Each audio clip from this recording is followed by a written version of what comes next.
Okay, good morning. Welcome to this policy dialogue series in 2024 to 2025. This is the final session of this policy dialogue series in this year. And people often say that the last is also the best. I'm not sure whether this will be the best in this policy dialogue series, but I'm sure that the issue to be discussed today is one of the most important issues that have a far-reaching implication for Hong Kong's fate in the long run. And the theme of today's policy dialogue series, Think Asia, Think GBA, Hong Kong's regional strategy and positioning. And basically, now we all understand that the global and also geopolitical environment that Hong Kong used to face has dramatically changed. Now, in the past, Hong Kong used to be considered as a geopolitical neutral zones, while the rival camps exercised a high degree of restraints towards each other's presence in the cities.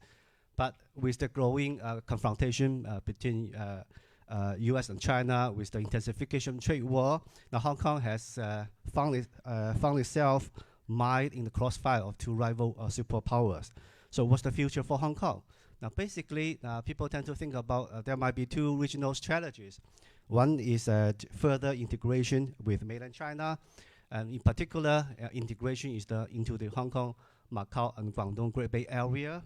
Now, this is one strategy. The other is to target new markets in Global South and Global East, especially targeting Southeast Asia and Middle East regions. Especially, we all know that the international observers tend to consider that Asia as the next center of global economics, global economic center of gravity. Right. So this is two different strategies, but what are the implications of these two strategies for Hong Kong's development in the future? And what are similarity and difference of these two strategies, and how can Hong Kong jump onto the bandwagon of these two strategies? I think these are the issues that I hope that we will discuss in this panel. Now today we have a panel of 5 distinguished speakers, and I will introduce them in the order of presentation. And then the first presenter is Professor Anthony Cheung, who is the convener of this policy dialogue series. Now, Professor Cheung is currently the chair professor and advisor of public administration of Department of Social Science and Policy Study at the Education University of Hong Kong. He's also the adjunct professor of the Division of Public Policy of Hong Kong University of Science and Technology. He was the president of Hong Kong Institute of Education, the president of currently the Education University of Hong Kong during 2008 to 2012. And before he went to serve in the government as Secretary for Transport Housing in 2012 to 2017. And then next speaker is Dr. Wong Yue-shun. And he is currently assistant professor in philosophy at Hong Kong U. He's also the Rhodes Scholar and advisor on strategy of the Oxford Global Society. He often advises large banks, financial institutions, or family office on geopolitical risks. And the third speaker is Professor Donald Low. Professor Low is currently professor of practice in public policy at the Division of Public Policy at Hong Kong University of Science and Technology. He's also the director of leadership and public executive education of the same university.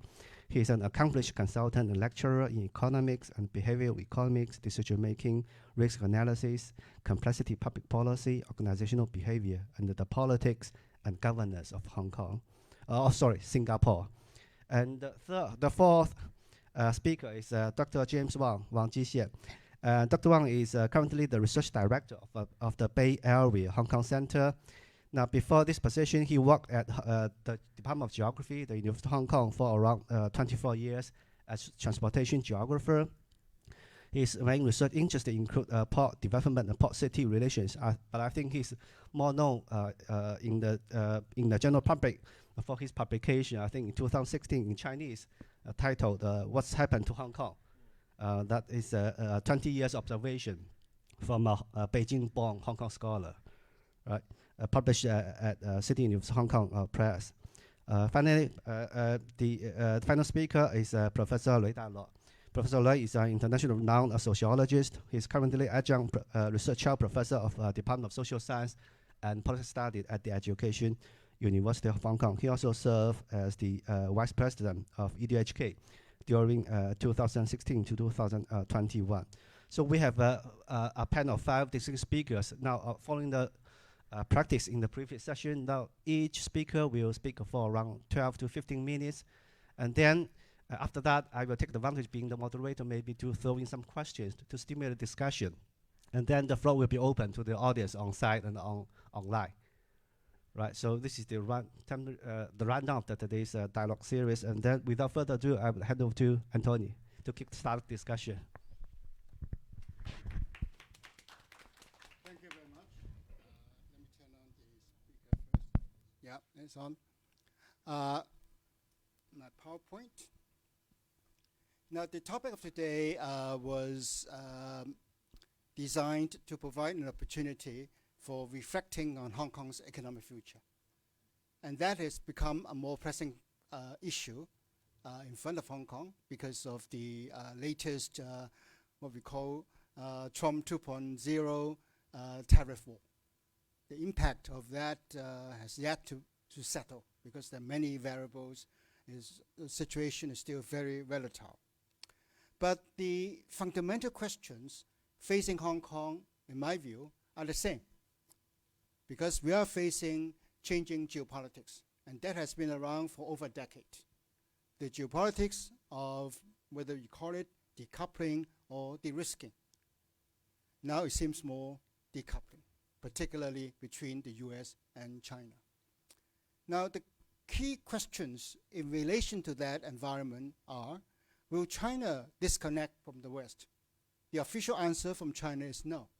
China remains committed to reaching out to the world, to have good bilateral relations with most countries. Can the West afford decoupling China? Again, my answer is no, because the world has become more interdependent. But if you look at the US, it seems quite evident from the moves taken by the current administration, the US is trying to depend less on China in the official explanation, but in effect to isolate China, to decouple China, if you like.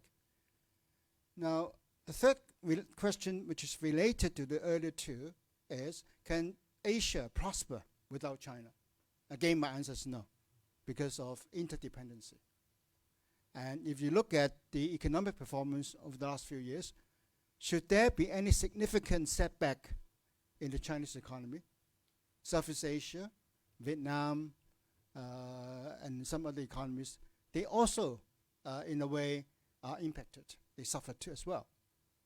And also, even Europe, Germany, France, because while they try not to be over-dependent on China, unavoidably, their economic performance is related to performance in China. Now, within this larger picture, the question facing Hong Kong is, can the Hong Kong system survive long-term geopolitical realignment? We are facing realignment. And remember, Hong Kong's system, our legal system, our regulatory framework, our institutional features, in a way, historically, they have been aligned with the West because of the UK connection. So if there is a significant realignment, what will happen to the so-called Hong Kong system? So that is a critical question facing Hong Kong. Secondly, why China still needs Hong Kong? I mean, is Hong Kong not replaceable? What's so crucial about Hong Kong? Why must things be done through Hong Kong? So the question is, why China still needs Hong Kong? In my view, the long-standing policy of, in Chinese, 長期打算充分利用, long-term planning, maximum utilization of Hong Kong's unique situation, that has been the national policy since the 1950s. And I think it's still the same, despite Hong Kong becoming an SAR of China. China remains committed to reaching out to the world while pursuing its own path or model of modernization. So if Hong Kong is able to perform a critical function that is beneficial to China's modernization, then of course China needs Hong Kong. So the question is whether Hong Kong can provide functionalities that are relevant to China's growth. The related question on the other side of the coin is why the West still needs Hong Kong. So the assumption must be the West still needs China. Otherwise, the West doesn't need Hong Kong in the decoupling world. The fourth question, which is more imminent, is Hong Kong not replaceable in this regional game by other cities? And I've always used the three S's. The first S, Singapore. The second S, Shanghai. The third S, Shenzhen. Why is Hong Kong not replaceable by these three cities or any one of them? Now, the impact of Trump 2.0 tariff war. Now, some official forecasts by international organizations like the WTO or the World, I think the next slide is IMF, International Monetary Fund. They all predict setback globally. Now, the figures, so the forecast at the moment is still very provisional because we have not yet seen the full impact of a tariff war. Even the measures taken by Trump are still rather unstable because he changes his mind all the time. So we haven't seen the full impact. So whatever forecast made right now is unavoidably rather tentative. But the long-term impact, in my view, is the demise of the global trading system. The rules are changing. So we are no longer talking about a trading system as 10 years ago. And we are no longer talking about an open market because Trump's tariff war will trigger further economic nationalism, protectionism, new mercantilism, if you like. So the environment itself is changing. And those export-oriented economies will become hardest hit, including Hong Kong, Singapore, and some other countries. And you can see how Vietnam has become so desperate because it's been depending on exports to have economic growth. And we have to take the view that we can't have business as usual. I'm quoting here the remark made by the former Singapore Prime Minister Lee Hsien Loong in one of his speech made on the 14th of April. And he said in his speech, because this time something important is different. Two key words. It's not just something, it's not something is different. It's something important is different. If the fundamentals of the ball game has changed, then if we are talking about survival, we have to really think hard about how to survive. And there's now, it's quite clear that there is all-out confrontation between the US and China in every aspect. So it's not just a trade war, it's real decoupling. And in that situation, Hong Kong, unfortunately, is presumed by the US, the official position of the US, to be the same as the mainland. Because since the promulgation of the national security law, the US has regarded Hong Kong as in one country, one system. So no more preferential treatment. So as far as the US is concerned, Hong Kong is the same as the mainland. Therefore, the tariff imposed on China applies equally to Hong Kong as they are. So the point here is, what about the feature of Hong Kong as free port? Is that still important to Hong Kong? Can that still provide an advantage? Well, my answer would be yes, and I'll explain why. And then the pressure put by the US on China. Now that could be a disadvantage, of course. It could also be a blessing in disguise, because that would press the Chinese leadership harder on reflecting on the way into the future. Because since last year, since the third plenum of the Communist Party last year, China has already emphasized the importance of deepening reform. In my view, China needs reform and open up 2.0. The 1.0 was the one started in 1979 under Deng Xiaoping. So I think it's time for China to go on another phase, a slightly different phase with different strategies and world vision of reform and opening 2.0. Now, can Hong Kong find a role, a place in that process? I think that will be important to Hong Kong. So from the China perspective, it's time for Hong Kong to rethink. And Hong Kong must find a global strategic repositioning, less dependent on the US, more focus on Asia, leveraging the GBA, the Greater Bay Area, and Hong Kong must find a purpose within global realignment. Purposing is very important for Hong Kong. We should not just be repeating the usual rhetoric about Hong Kong's importance as a superconnector. We must find a purpose within a new context. And that is the background to resetting Hong Kong's comparative advantage. What advantage and how to do it. Now, I mentioned the 3 S's. I remember when I was Secretary for Transport, Housing and Transport, when in my last visit to London in early 2017, I gathered a group of maritime shipping companies, international organizations based in London. And I held an indoor meeting and I said, be very frank with me. Whatever you think about Hong Kong, air it out. Closed door, Chatham House rule. And I got very good reply, very critical responses. So I'm here quoting 2 of them.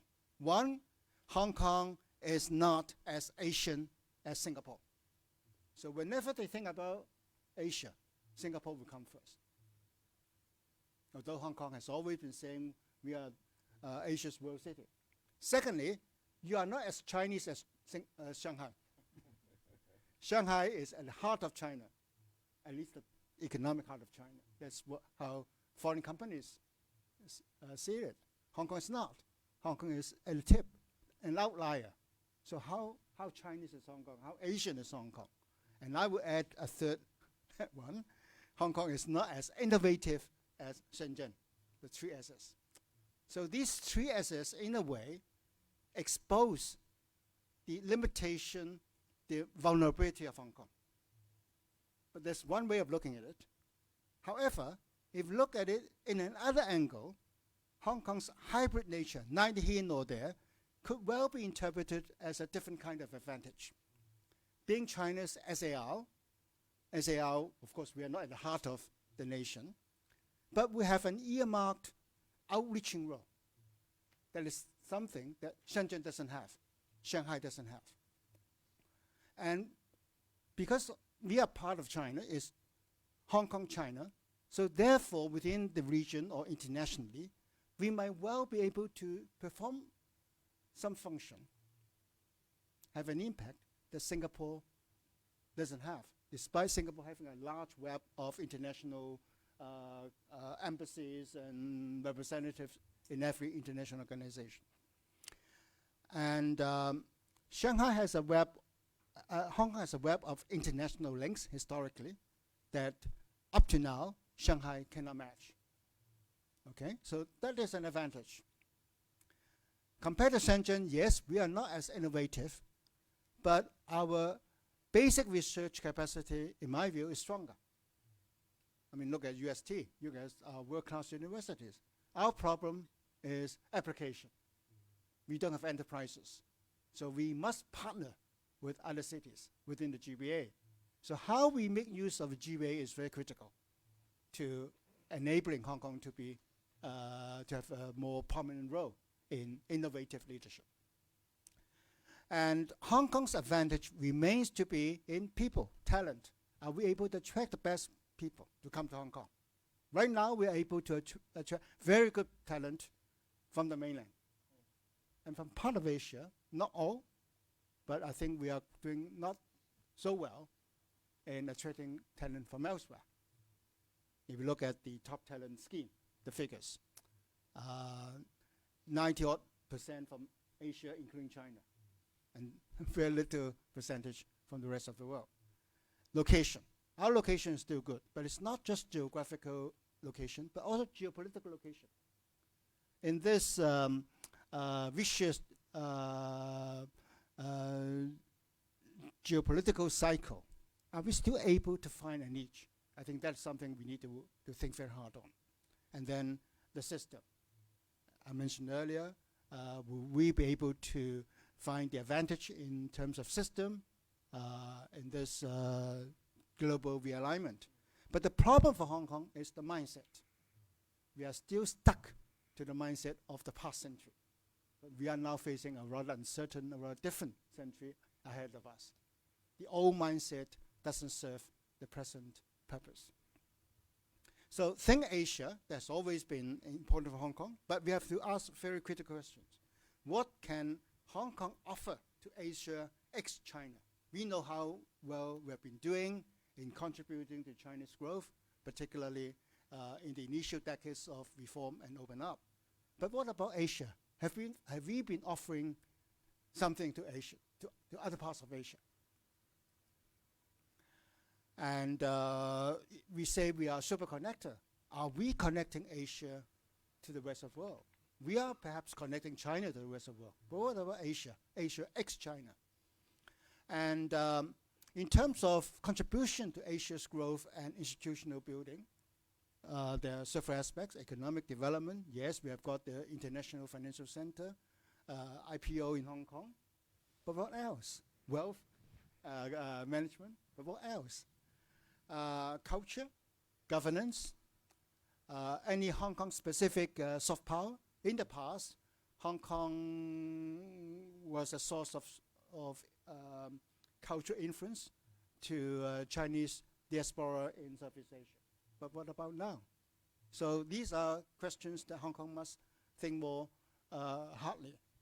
And in my view, Singapore is offering a model for Southeast Asia because of its economic performance, its political stability, all the nice things that other Southeast Asians are thinking about Hong Kong. What about Hong Kong? Is there still a Hong Kong model as such? There was such a model a couple of decades ago, but perhaps not so evident now. We are, in a way, caught in what I would describe as becoming a headless chicken. We are quite desperate. We don't know what we are good at. Think GBA. Now, the official policy, the 2018 GBA blueprint, make it very clear that the GBA, because of Hong Kong, because of Macau, Shenzhen, and Guangzhou, and other cities, should become an economic system and mode of development mainly supported by innovation, with its economic and technical strengths vastly increased and its international competitiveness and influence strengthened. So the whole GBA blueprint is based on outreaching, reaching out to the world, innovation.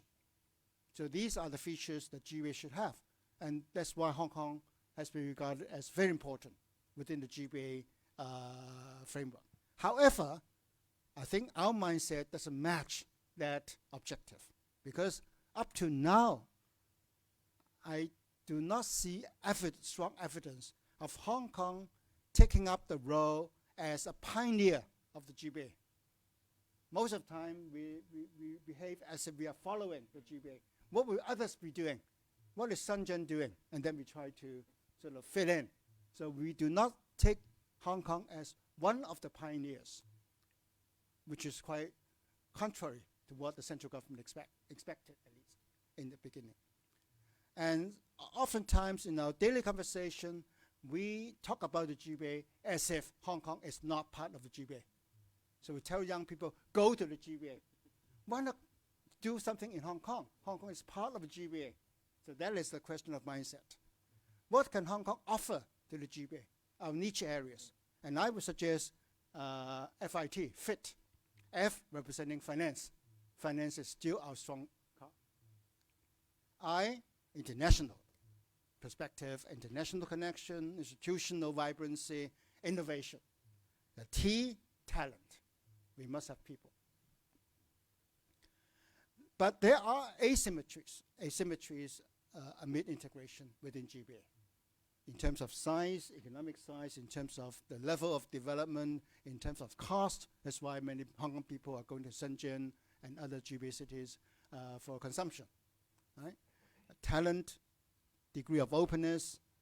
In the past, we thought that we were very open, but nowadays some people think that we are less open in some areas. Planning and spatial use, supply capacity, regulatory practice, the risk of reverse predation. In the past, Hong Kong was the predator. Now, other cities might be a predator of Hong Kong. So the GBA vision, 9 plus 2, 2 million 2 SARs, will that become more than 11? I think that should be the hope of the vision of GBA, shared destiny. But to achieve shared destiny, we must solve the 3C problem: compatibility, complementarity, and connectivity. I think I will stop with this slide because I'm overrunning my time. Now, last year, or early this year, the central government gives Hong Kong a new sort of mission to deepen our international exchange and cooperation. And that is particularly relevant to the present decoupling world. And so if we look at Hong Kong, look at ourselves, what should be our areas of comparative advantage? And in my views, there are a number of them. First, Hong Kong is the only common law jurisdiction within China. And Hong Kong has the most important arbitration center within China. The regional arbitration centers, there are 2 in Asia, Hong Kong and Singapore. Within China, Hong Kong. So are we already exploiting such advantage? Have we done enough to impress people of the importance of our common law jurisdiction, apart from Hong Kong itself practicing common law? I think that is important. Secondly, our professional and management services, they are all international recognized, the standards, the practice. So are we still developing on that? Or do we feel that that might be a disadvantage? Because there are some people who think, well, maybe we should connect more to the mainland standards rather than those standards that have been around Hong Kong for a long time. The English-speaking advantage. Historically, Hong Kong has very good links to the English-speaking world. We are still promoting trilingualism. Cantonese, Putonghua, and English. But in terms of English standards, I've looked at some international indices. Hong Kong actually ranks behind Singapore. Talent is very important. We're able to attract talent, but as I said, we are less able to attract talent from places outside China. Now, if we are able to attract more talent, of course, we can build an international innovation and technology hub in the GBA in partnership with other cities. Hong Kong has got world-class universities, as I said. Hong Kong is well placed to become a center of knowledge. But we have to ask ourselves very deeply, what kind of knowledge? Are we just repeating what others have been doing? Although we are world-class. World-class according to some criteria. We are now promoting study in Hong Kong. All the major international education hubs are promoting such a mission. Study in UK, study in Australia, study in Singapore, study in Tokyo. So what does study in Hong Kong mean? How is it different? If I got a scholarship from Hong Kong, if I got a scholarship from Singapore, if I got a scholarship from, let's say, London, how should I decide? So Hong Kong has to answer that question for our prospective students and also academics who might aspire to come to work in Hong Kong. Hong Kong still say we are helping to facilitate foreign investment in China and to assist mainland firms to go international. But, I mean, to be very frankly, what kind of contribution we could be making? Why is Hong Kong so important in that process? can we do without Hong Kong? Can we skip Hong Kong? So in my view, from the international angle, for foreign firms, Hong Kong has to achieve M+. M meaning the mainland. So it's more than the mainland city. So what is this? I think that is the question we have to answer. Finally, in promoting East-West art and culture exchange, that's very important. That's been Hong Kong's historical feature. But that must be on the basis that we still value and embrace fully the importance of free expression. And I think that's important, because in the eyes of many international observers, they tend to think that we are less open nowadays compared to a few years ago. Thank you very much. Thank you, Antonio, for setting the stage for this positive dialogue series. Our next presenter is Brian. Thank you very much. Thank you to Edu and also HKUST for the invitation, and thank you to Anthony and Tai-lok for being the sort of the masterminds and the pillars for this wonderful initiative and dialogue series. My lecture today is really on how I think Hong Kong can regain our mojo in the aftermath of the past 5 to 10 years of incredible turbulence, turmoil, and let's face it, international discrediting, and also in many ways the battering that we've been getting from both the international media, business and financial community, and also by and large by geopolitical headwinds. And my overarching message is, I think it's imperative that we punch above our weight, and that for the past 5 to 10 years we've enjoyed punching beneath the belt and also punching certainly under our weight, but we've lost a sense of ambition. It's not just about the loss of direction. We know what the directions are. You know, you can read all the slogans and the sort of eight recommendations, 4 insists, and 5 Hong Kong future, so on and so forth. All of these slogans, they give you a sense of direction, or so they claim, but there's no ambition. There's no real sense that Hong Kong could indeed do what it's always done best, which is to do the unimaginable and also to provide surprises. These days I speak with students, and this is just one quick anecdote. I teach a class of students for the MA in AI Ethics and Society program at HKU. And so we got to the class just 1.5 years ago for the first lesson. I asked them, so what brought you guys to Hong Kong to study AI Ethics and Society at HKU? Are you guys interested in AI? 30% of them raised their hands. So I said, are you interested in ethics, philosophy, like Kant and Hobbes, Rawls, anyone? 20% raised their hands. And they overlapped. So I said, okay, for the rest of you, what are you doing here in Hong Kong? What are you doing here in Hong Kong? Awkward silence. Then, after 30 seconds, someone stood up and said, 我们来找工作的. Ah, okay. And I said, okay, so how many of you here are here to look for jobs? 70% of the class raised their hands. So anecdotally, I think this goes to show that Hong Kong still has a very special role and place to play, given how awful the youth unemployment situation is right now in the mainland. I mean, Hong Kong is in many ways a sort of exit gateway, but also a stepping stone, hopefully, for our brightest and most talented graduating from 211, 985s to find jobs here. The youth unemployment rate is much lower in Hong Kong than in the mainland. So that's just a quick anecdote. And I also want to use that to illustrate the fact that Hong Kong, as a part of China, has a very special role to play, which is when our country is flourishing and thriving, we rise with it. But when our country is in crisis, as a part of our country, we have to support and help China. Not discredit China, but also not try to imitate everything and all there is in the mainland China and say, yeah, we can become another mainland city. Yes, there are many parts and aspects of the mainland I would rather wish Hong Kong actually had, right? The efficiency of Shenzhen, the kind of cosmopolitan multiculturalism and also artistic flair of Shanghai, the sense of pride and also ambition that Beijing has. Beijing is ironically both incredibly ambitious at once, but also so incredibly stifling, because the closer you are to power center, the more stifling it gets. But still, I wish Hong Kong could learn from all of these cities, but I will not wish that Hong Kong becomes another mainland city, because one country, two systems is here to not just serve Hong Kong and our 7.5 million people, but the 1.4 billion individuals occupying and living in our country, China, as a whole. So, what am I going to talk about today in my presentation? 3 overarching theses.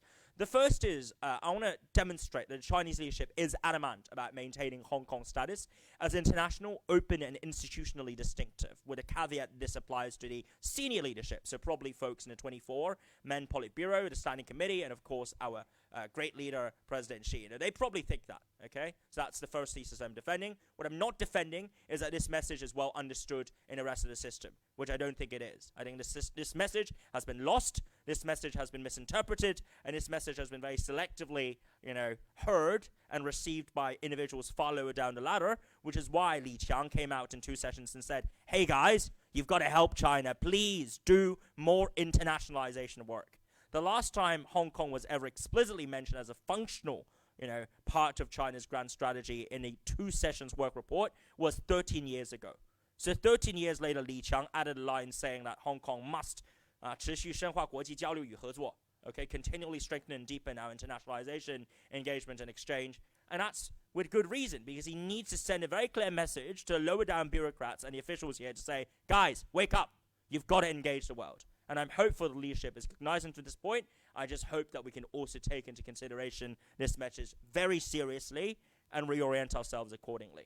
The second thesis I want to defend is that Hong Kong is confronted by serious problems today.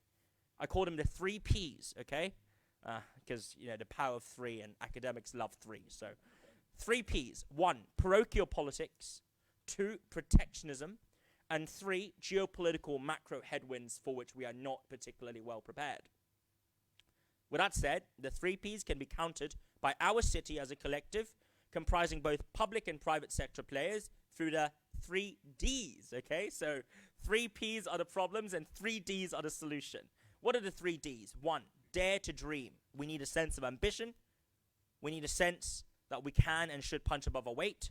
Secondly, diversify vertically and horizontally, building on what Anthony said just in his excellent remarks and also sharing. And finally, we need to differentiate ourselves from the mainland, okay, in order to integrate as opposed to be assimilated into the mainland. So what I'm saying here is that we need to be different from the mainland. What I'm not saying here is that we ought to be disentangled from the mainland. A, it's impossible, and B, it's not conducive, and C, the more distinct we are, the more the mainland needs us and the more value we can add to the rest of our country. That is my thesis, so to speak.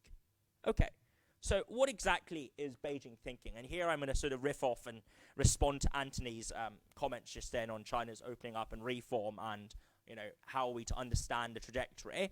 I would actually break down China's 改开, what we call 改革开放, into 3 different phases. The first phase being between 1978, when Deng Xiaoping, drove forward that seminal breakaway from the sort of the old Ancien regime of ideology in December 1978 at the 3rd Plenum Sanzhong Quanhui.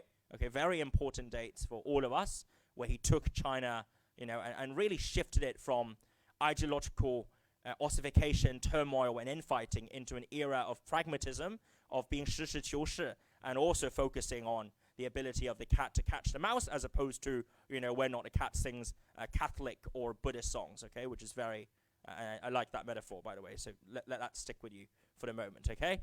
And secondly, the second period, of course, is after our ceding to WTO, where you saw between 2001 and 2018, China's opening up reform entered into a new phase, one that was more driven by trade liberalization as opposed to merely domestically oriented economic reforms, as well as more export-led growth and investment-led growth, no less amplified by the 2008 injection of 4 trillion, which was, of course, warned by many as a very controversial and questionable move.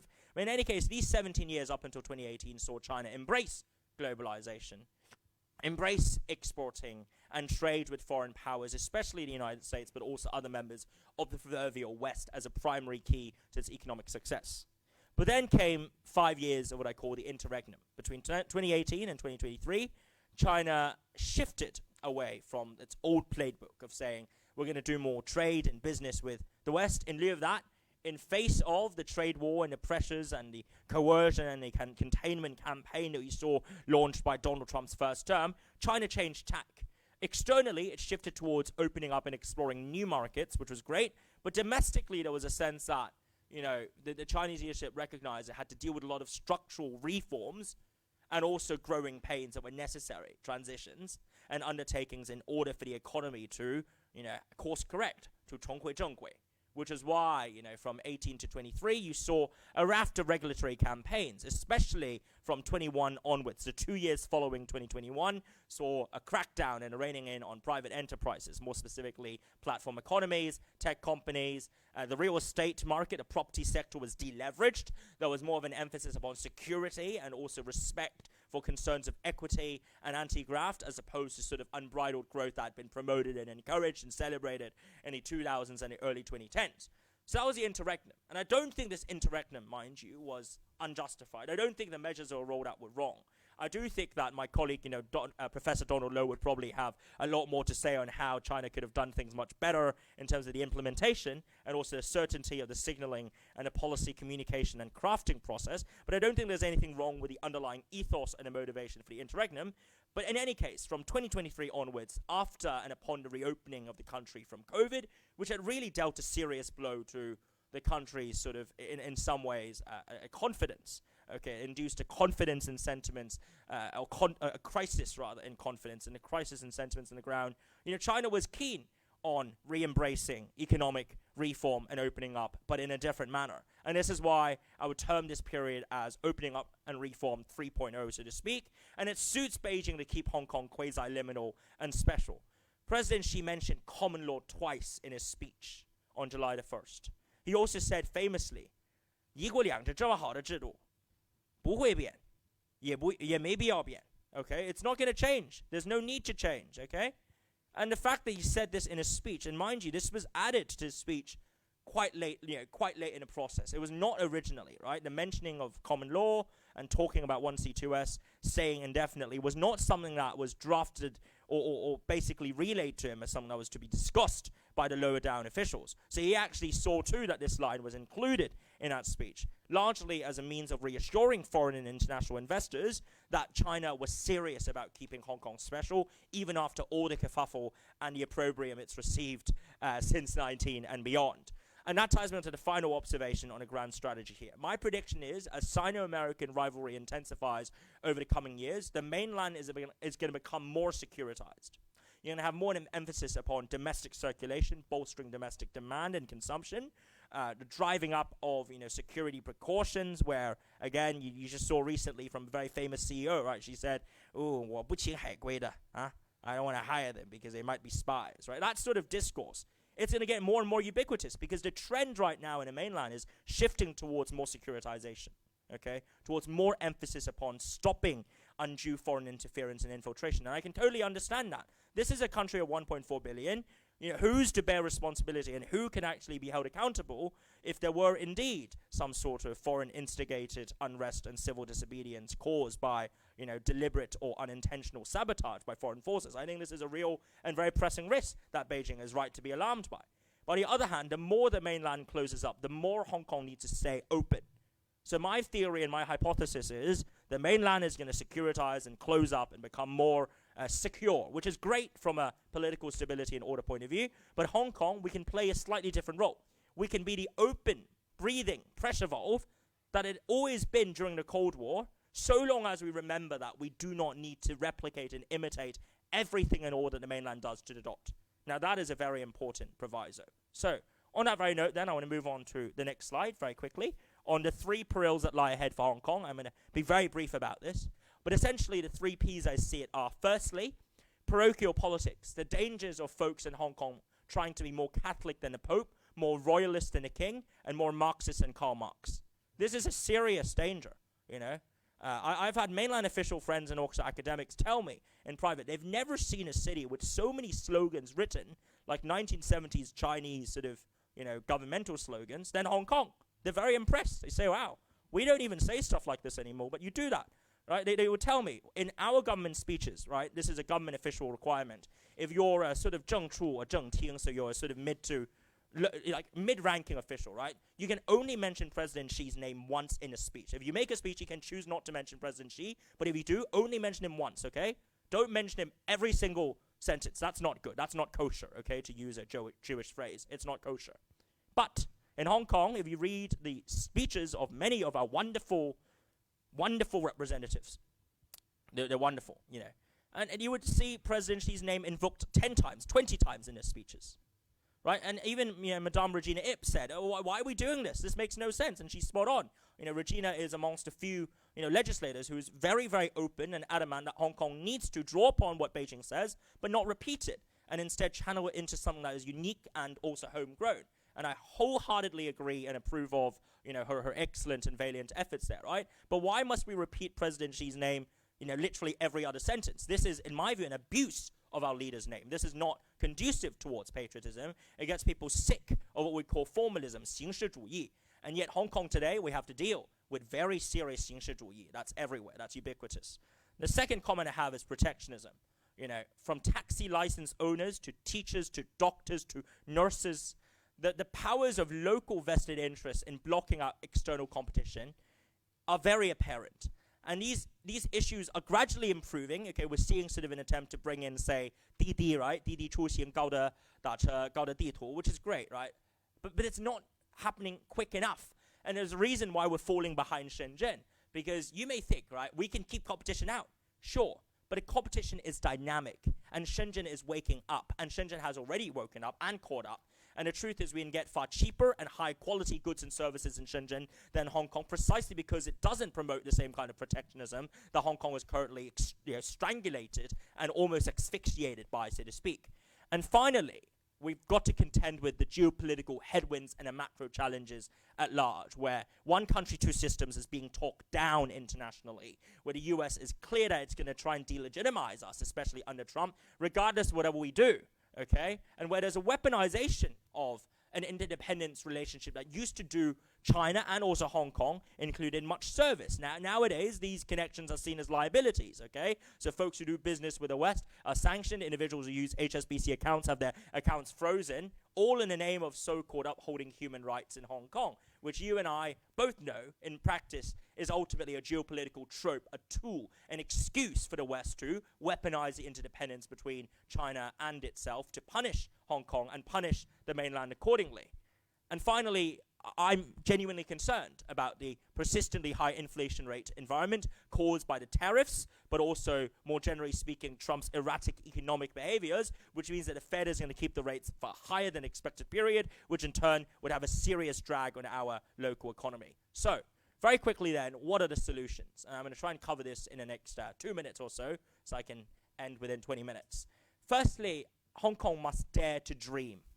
I firmly believe that there's no reason why we can't have a 10 million population, so long as we set that 10 million population to be as something to be achieved and attained within the next 20 years as opposed to the next 5 years. There's no way we can get our population up by 2.5 million by 2030, but why not set 2050, 10 million? And of course, it's not just a numbers game. It's also about the people. Because at the moment, Hong Kong is at peak population, 7.53 million, okay? If we want to get to 10 million, then that means we should get 2.47 million more folks. And bring them in from where? From all corners of the world. Not just the mainland, not just the US. I actually think we should get more migrants, top talent migrants, skilled labor, and folks who make this place their home from ASEAN, Latin America, Africa, which is a gigantic continent of over 50 countries. It's an incredible source and cradle of talent, and yet we have done so little outreach in promoting an awareness and understanding of Hong Kong, but also in making Hong Kong more amenable and conducive towards them. Hong Kong must dare to play critical functions, not just in terms of financing, which is what it's always done quite well, as Anthony's highlighted there, but also when it comes to knowledge, right? We should aim to be the Harvard Kennedy School and the Boston, by extension, of Asia, raising the next generation of public policy leaders and governors and elite of all countries around the Indo-Pacific Rim, and of course, by extension, the entirety of Asia as well. We should aim higher than where we're currently punching. And remember, it's about quality and quantity as opposed to just quantity. And the final observation is, there's much that mainland Chinese corporations need from us vis-à-vis Zhuhai. As they venture beyond the seas, they need knowledge, they need understanding, they need better bilingual skills, they need folks who understand the common law. Hong Kong should play that role of being the advisor, the chief counsel to mainland corporations who are seeking to undertake their own version of China Plus One. Much of this has its seedings and also sprouts, but I'm not seeing these sprouts develop into mature plants, so to speak, today. So I really hope that these seeds can germinate, as opposed to, our pontificating from afar. I want to see this turn into action, hopefully. Secondly, dexterous diversification. you know, I always say ASEAN is a low-hanging fruit that we've neglected for far too long, but also the European Union, Northeast Asia, Anglophone countries minus America, India, these are especially crucial countries that we in Hong Kong ought to engage. Why? Because frankly, the mainland, you know, China as a whole, has very tense relationships with most of these countries, especially with, you know, Anglophone countries in a proverbial Five Eyes, where trust in the mainland has plummeted over the past 5 to 10 years. And even the EU, over the Russian invasion of Ukraine, has, you know, really struggled to recalibrate a Sino-European relationship. So what I often say to folks who would listen is that Hong Kong should tell a different story from the mainland that is nevertheless embracive and affirmative of warmer ties between China and these other countries. Because otherwise, what's our value added? If all we do here is that we're regurgitating standard official rhetoric and lines to take on these countries, and we cannot and are not utilizing our advantages to the fullest in repairing China's relationships and also engagement with these various regions. I'm going to detail in the Q&A section on more specific advice on what we can do to serve ASEAN, to serve the EU and Northeast Asia. But one overarching word that I want to emphasize here is minilateralism. And that is the importance of regional and interregional blocks forming between countries in ASEAN, in the Gulf, in the EU. And we need to harness minilateralism as opposed to merely seeing everything through the lenses of China and that. China and that. Why can't Hong Kong be where ASEAN, GCC, and South Korea meet to talk about economic collaboration? Why can't Hong Kong be where Japan engages with Latin American states, even though actually they have very strong ties already, so that's probably not the best dyad or pair to think of here. And finally, and this is the final point I'll end on, differentiation. Hong Kong must seek to differentiate itself more from the mainland. On social rights and liberties, it's high time that we thought about legalizing at least same-sex civil unions and embracing social and gender and expressional rights that are not well enshrined in the mainland for a variety of reasons, due to social conservatism or otherwise. We should strengthen our rule of law and legal innovation and really try and court more foreign judges to serve on our, you know, court of final appeal as opposed to doing away with it, in order to strengthen the credibility of our legal institutions, such that, you know, this is eventually conducive towards CNH internationalization and a whole raft of other functions that the mainland can't perform because it doesn't have a common law jurisdiction or recognized common law jurisdictional system, even though Hainan is indeed trying. And finally, openness. Hong Kong must remain open, not just in capital terms, not just in labor terms, but also in terms of our ideas, our information. Less of the parochial witch hunts, okay? Going after folks who speak good English, you know, is farcical. Going after folks who spend a lot of time working with and talking with foreign interlocutors in the US and the UK. I mean, this is what Hong Kong can do for China. And yet, if what we end up doing here is just securitizing and bolting down our windows and gates and saying no more to this, then we as Hong Kongers would be the ones who put an end to our own institutional distinctiveness. We would therefore be the ones undermining one country, two systems. Not Beijing, not Washington, not Mumbai, you know, not Delhi, Hong Kong. So we cannot and we must not undermine the very institutional arrangements that benefit our country as a whole. And on that note, I'm not going to read out my favorite Dickens quote, but I will just say I've been really dabbling in amateur photography as of late, and these are two photos I took of Hong Kong, Central and the Peak, within 2 km of one another. This is Hong Kong, right?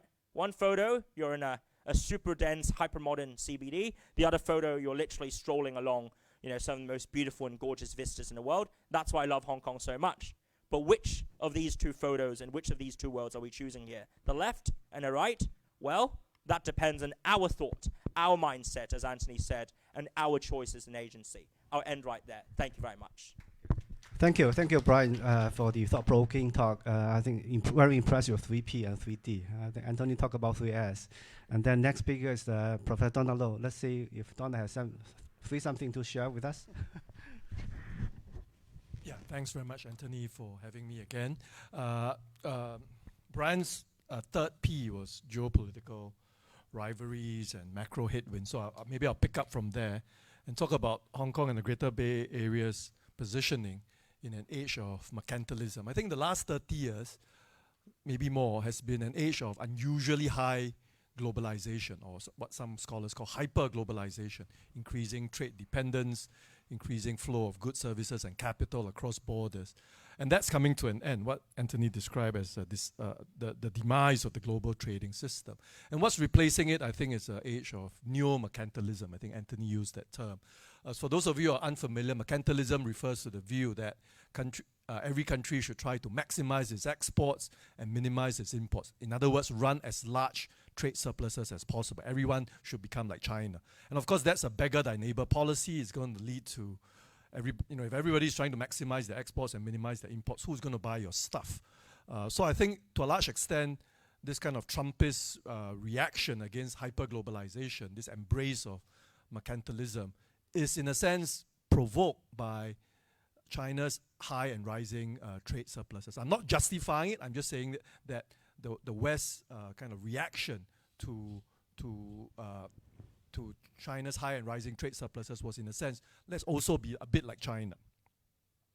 And in fact, we saw that trend starting well before Trump even emerged as a politician. Post-global financial crisis in around 2010, you can already see that trade growth in world trade as a percentage of global GDP, that started to decline. Right? Post-2010, 2011, the share of trade in global GDP has declined. And you see that reflected somewhat in Hong Kong's international engagement as well.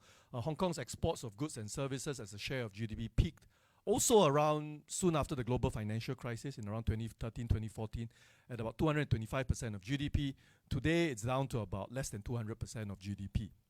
So to a large extent, you have to understand the context in which the GBA was established. The GBA was established, in a sense, to make up for the shortfall or the expected shortfall of global demand for Hong Kong's exports.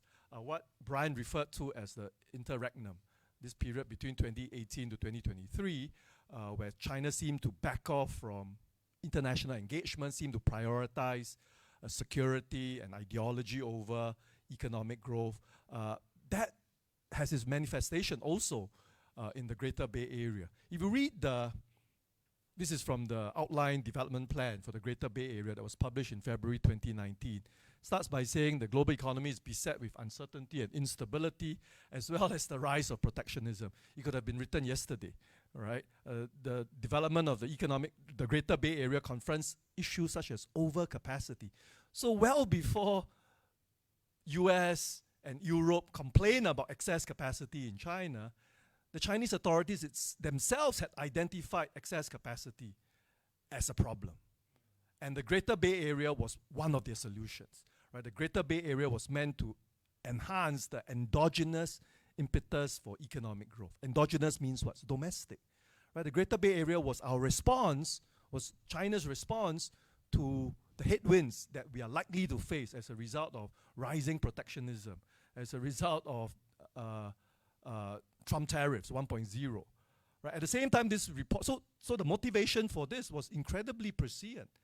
And the report goes on to say Hong Kong, Macau, and Guangdong are separate customs territories.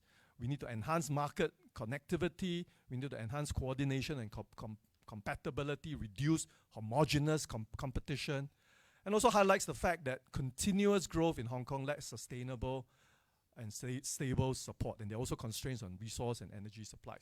So really, if we look at the impetus, the motivation for the Greater Bay Area, it was to provide a new engine of growth for this region. We have to be less reliant on exports in the face of growing headwinds, in the face of rising protectionist sentiment, and of course Trump 2.0 has really accentuated that growing protectionism.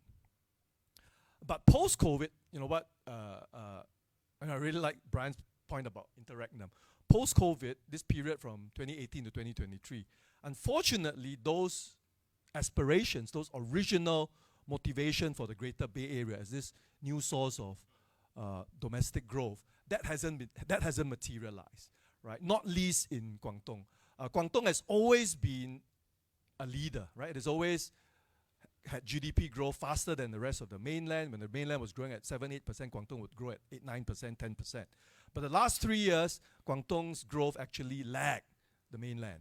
Right? When last year, for instance, the mainland overall had real GDP growth of 5%, Guangdong's was only 3.5%.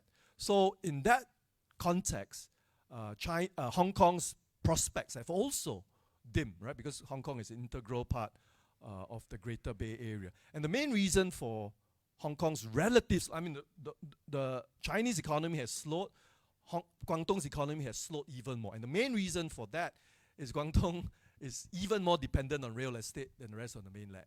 And with the property slowdown, Guangdong has paid a disproportionately high price. And of course, that has spillover effects to Hong Kong.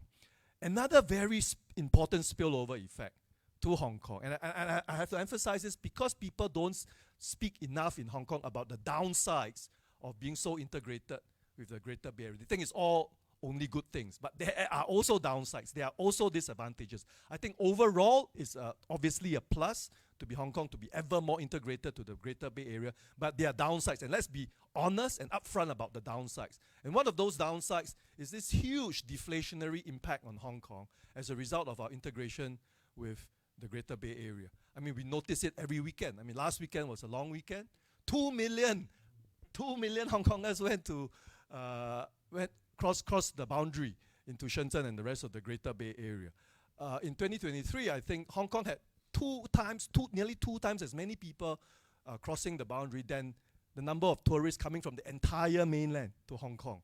I mean, the mainland's population is so many times larger than Hong Kong's. But so this outflow, now if you were a Hong Kong consumer, as most of you are, that's fantastic, right?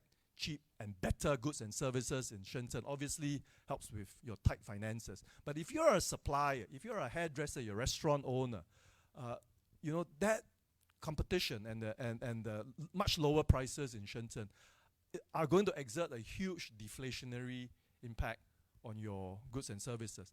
And with deflation, it also means falling wages, or at least stagnant wages. So deflation is not something to be sniffed at, right? It is, as I always tell my students, the only thing worse than inflation is deflation. And another point that I always try to emphasize is sometimes with younger people, Brian talked about students, they seem to think that, you know, if not for the creation of the GBA, Hong Kong wouldn't be important. Hong Kong wouldn't be relevant to the mainland. That is complete hogwash. Well before even the term GBA was created, Hong Kong was already a critical conduit for the flow of goods and services, as well as foreign capital, right? It was a channel, it was the bridge by which foreign capital would flow into mainland China. And in fact, if you look at the chart, the export of goods from Hong Kong to the mainland as a percentage of total goods has increased, whereas export of goods from Hong Kong to other regions, that has decreased. As I mentioned earlier, regional integration obviously has huge advantages. It creates a larger market. Market connectivity allows for freer flow of goods and services. It gives more opportunities, but there are also distinct risks and disadvantages. First, firms and talent may leave for larger opportunities in the bigger market. There's been a hollowing out of the manufacturing sector. Before 1990, Hong Kong's manufacturing was close to 20% of GDP. Today, it's less than 1%. And of course, the loss of the manufacturing sector reduces opportunities for technology upgrading and development and technology transfers. And of course, a less diversified economy. Hong Kong is incredibly an under-diversified economy now, relies only on, I think, 3 or 4 pillar industries, finance being one of them, trade and logistics, tourism, and professional business services. And that leaves you more exposed to sector-specific risks.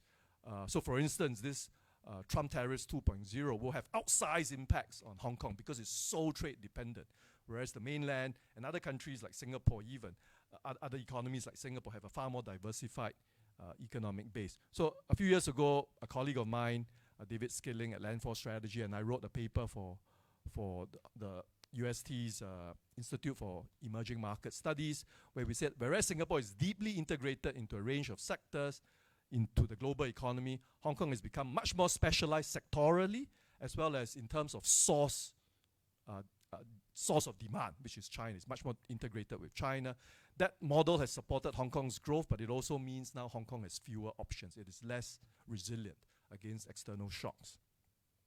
On top of that, Hong Kong still is not anywhere near developing a robust research, innovation, and ecosystem, which Anthony and I think to some extent Brian has also mentioned. Hong Kong spending in GDP is much smaller than other small economies that are known for their innovation prowess, whether it's Taiwan or Israel or Singapore or Switzerland. Hong Kong is really a laggard in this regard. And the main reason for this is Hong Kong is entirely a services economy. The services sector just does less R&D. Whatever you think about services and finance, it just does hardly any R&D. Right? In economies where R&D is at least 3% of GDP, manufacturing is typically a much larger share of the economy. Hong Kong has a very small manufacturing sector, therefore, almost by definition, R&D spending in Hong Kong as a share of GDP is unusually low, even compared to other small economies. And that you see that in a variety of manifestations. First, Hong Kong is still not a great startup place. Right? Hong Kong needs more startups. Hong Kong needs more tech entrepreneurship. It ranks only 11th in Asia alone, right? Well behind places like Singapore, Beijing, Seoul, Tokyo, Shanghai, of course, Shenzhen and Hangzhou. In terms of the Bloomberg Innovation Index, Hong Kong, I think, ranks in the 30s, right, far behind other small economies like Singapore, Israel, Austria, Switzerland, Denmark, Sweden, and Finland. So, Hong Kong is really trying to play catch-up in trying to create this research and innovation and enterprise ecosystem.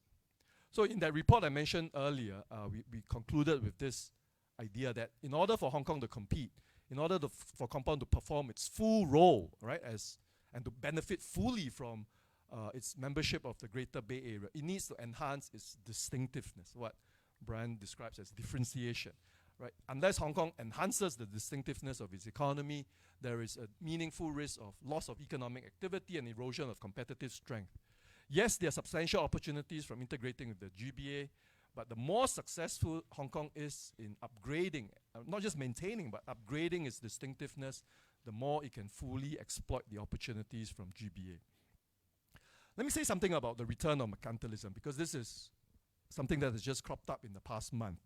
When we organized this seminar, I don't think even Anthony could have predicted the madness of Trump. And I think what we are really witnessing today is an unusual and perhaps permanent retreat from globalization and retreat from multilateralism. So we're seeing a move from multilateralism to mercantilism.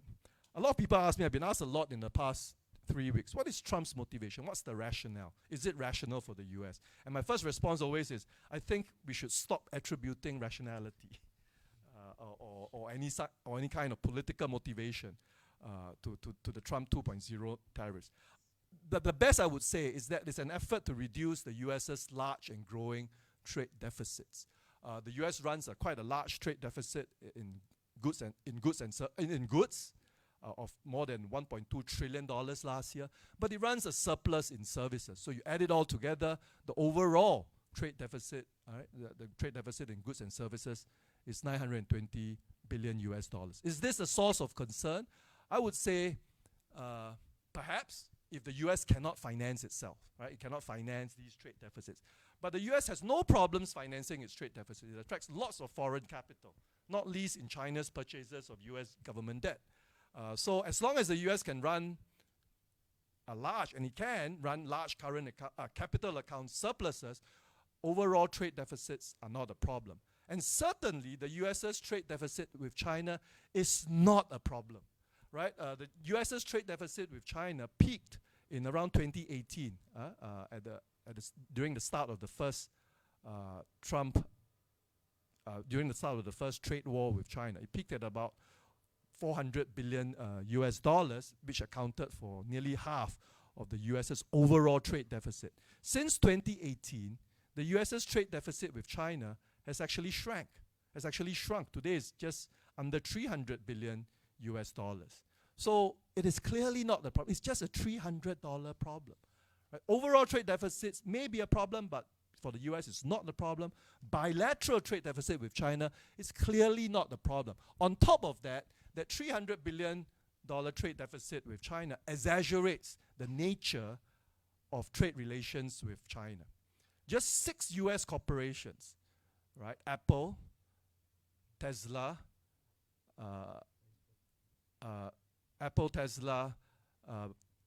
Nvidia, Qualcomm, AMD, and Nike. Just 6 US corporations make $120 billion worth of sales in China. That $120 billion worth of sales in China does not reduce the US's trade deficit with China. Why is that? Because most of those goods are made in China to sell to Chinese customers. They are not reflected as US exports to China. In other words, the trade deficit of $300 billion, right, which is the US exports to China less its imports, does not take into account the fact of global value chains, the fact that many US corporations produce outside of the US, very often in China, to sell to Chinese customers. The profits from those sales, of course, go back to these US corporations, but again, that does not show up in the trade statistics. So this $300 billion deficit with China is really, both trivial and exaggerates and discounts, ignores the way trade is conducted these days, which is through these complex global value chains. So what are the impact of the tariffs? The first is that the first and foremost loser will be the US, principally US consumers, right, who will have to pay higher prices. Think of tariffs as a sales tax on imports. So if the US is the one slapping the sales tax on imports from China, obviously US consumers would have to pay those, right? It's just like a value-added tax. It's just like a sales tax on imports. First and foremost, US consumers pay the biggest price. I would also add that it is Trump's voters who pay the highest price, right? Trump's voters tend to be lower income, and lower income consumers have a higher propensity to consume. They are far more dependent on, they consume a much larger share of their income. I would also add they're far more dependent on cheap imports, right? So they're less able to substitute away from cheap imports, say from China, to home-produced goods, right? If you're a middle class or upper class in the US, instead of buying cheap food imported from abroad, you can buy Whole Foods. You can go shop at Whole Foods, and buy organic food, organic goods that are domestically produced. Lower income customers, which are the main base of Trump's supporters, Trump's voters, are less able to substitute away or reduce their dependence on cheap goods from abroad. To the extent, yes, the tariffs may reduce US's trade deficit with China by nudging or incentivizing producers to relocate to third countries, Vietnam, Mexico, Malaysia, Canada, right, to some extent. But that would not reduce the US's overall trade deficit. It's like a game of whack-a-mole. You whack China, some other mole will pop up. Right? If you whack Mexico, another mole will pop up. So unless you wage economic warfare on the world, right, declare high tariffs on the rest of the world, essentially this doesn't affect your overall trade deficit. Yes, the tariffs may lead to some onshoring, some production activities may flow back to the US, but those benefits are likely to be very small, likely to be trivial compared with the losses that are suffered by both American consumers as well as American firms. At the heart of it, and my economics students here should remember these equations, at the heart of it, the trade deficit is simply a reflection of the fact that savings in the US are inadequate relative to the level of investments, right? That the trade deficit is exactly the same as the savings investment gap. So if you're running a large trade deficit, that's simply a result of under-saving, right? Over-consumption. So if the US wants to reduce its trade deficit, it has to find ways to reduce consumption and increase savings, rather than to look for foreign scapegoats. And you've already seen the effects of the tariffs on the US, right? The first chart shows the spike in US government 10-year bond yields. So government bond yields are a reflection of confidence in your economy and your ability to pay back your debts. So when bond yields spike, it means, right, bondholders are less confident in the ability of the US government to service its debts. They're less confident in the growth prospects of the US economy. It's going to raise borrowing costs. The second chart shows how the uncertainty index, the VIX index of the stock market, spiked in the week after Trump announced his tariffs. There are now predictions that the US would face a recession this year, if not stagflation. So stagflation would be stagnant growth combined with rising inflation. And a month ago, I wouldn't have paid much attention to this risk, but now I'm paying more attention to this risk of de-dollarization, right? Countries, governments, central banks reducing their US dollar holdings, reducing their US dollar reserves, and that's been reflected in the falling US dollar against major currencies like euro and the Japanese yen. What has China's response been? China's, unfortunately, I think for China, it is because it is so relatively, certainly compared to the US, it is quite dependent on exports. It's more dependent on exports than the US is. And also, Chinese domestic consumption, particularly by households, are quite low, even for a country at China's level of development. Household consumption as a share of GDP is only about 37%. The average for the world is around 50%. So, for instance, US household consumption is 18% of GDP. Chinese household consumption of global GDP. Chinese household consumption is just 6.5%. In other words, China is much more constrained in trying to reduce its dependence on US demand for its goods than the other way around. Right? What about boycotting American brands? Unfortunately, that doesn't work too, because most of these American brands produce in China. So if you boycott American brands, essentially you are boycotting Chinese workers.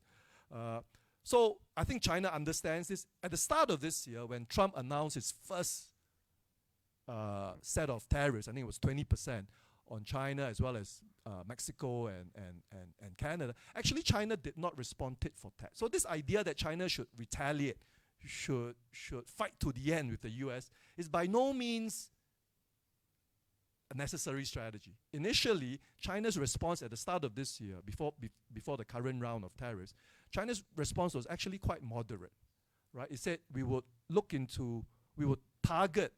have export restrictions on critical materials, right, that go to the US. So I think that was a more sensible approach, this targeted retaliation, rather than to match the stupidity of the US. In theory, and this is where Hong Kong has a real advantage, right? In theory, China could have responded to the tariffs the way Hong Kong as well as Singapore did, which is that we've always been free ports. We've never had tariffs. We've succeeded and thrived as these free ports. And so, we're not going to respond, or we're not going to retaliate to these tariffs. Because the tariffs hurt yourselves, why should we mimic or why should we mirror your self-destruction? In theory, China could have done that. And if China had done that, I would be the first to applaud. If China had responded to the Trump's tariffs by saying, well, since now the US doesn't want to be part of the global free trade system, China will step up. China will work with other parts of the world, Europe, the EU, Southeast Asia, Japan, and South Korea, as well as the global South, to construct a new free trade order. If China had done that, I would be the first to applaud. But I think domestic politics does not allow China to do that. I mean, having spent decades creating this nationalist monster in China, I think China has to appear as strong. It can't be seen to be caving in or giving in or running away from a fight with the US, even though it is lose-lose, right? Tariff wars are a lose-lose proposition. Fundamentally, I think China's position in the trade war is hurt by the fact that domestic demand is inadequate. That brings me back to the earlier point about how the Greater Bay Area originally was meant to boost, right, meant to spur domestic demand and domestic innovation. Ultimately, if China wants to have a resilient, robust economy against these tariffs, it would have to boost domestic demand, find ways to reduce precautionary savings, particularly by households, and use that to offset the fall in demand from US consumers. And I'm very heartened, right? These are all headlines that I picked up in the last couple of weeks. This one yesterday in the South China Morning Post. China should boost consumption, which is exactly what I've been saying all along, to offset the slowdown in the trade war. Xi announces plan for Chinese economy to counter the impact, right, by ramping up domestic demand. China tries to stoke domestic demand, and my favorite headline from The Economist magazine, how America could end up making China great again. Right? The reasoning here is because the tariffs are going to bite, right, are going to hurt US demand for Chinese goods, the Chinese authorities eventually will have to step up its efforts to boost domestic demand, to spur and support and to stimulate domestic consumption.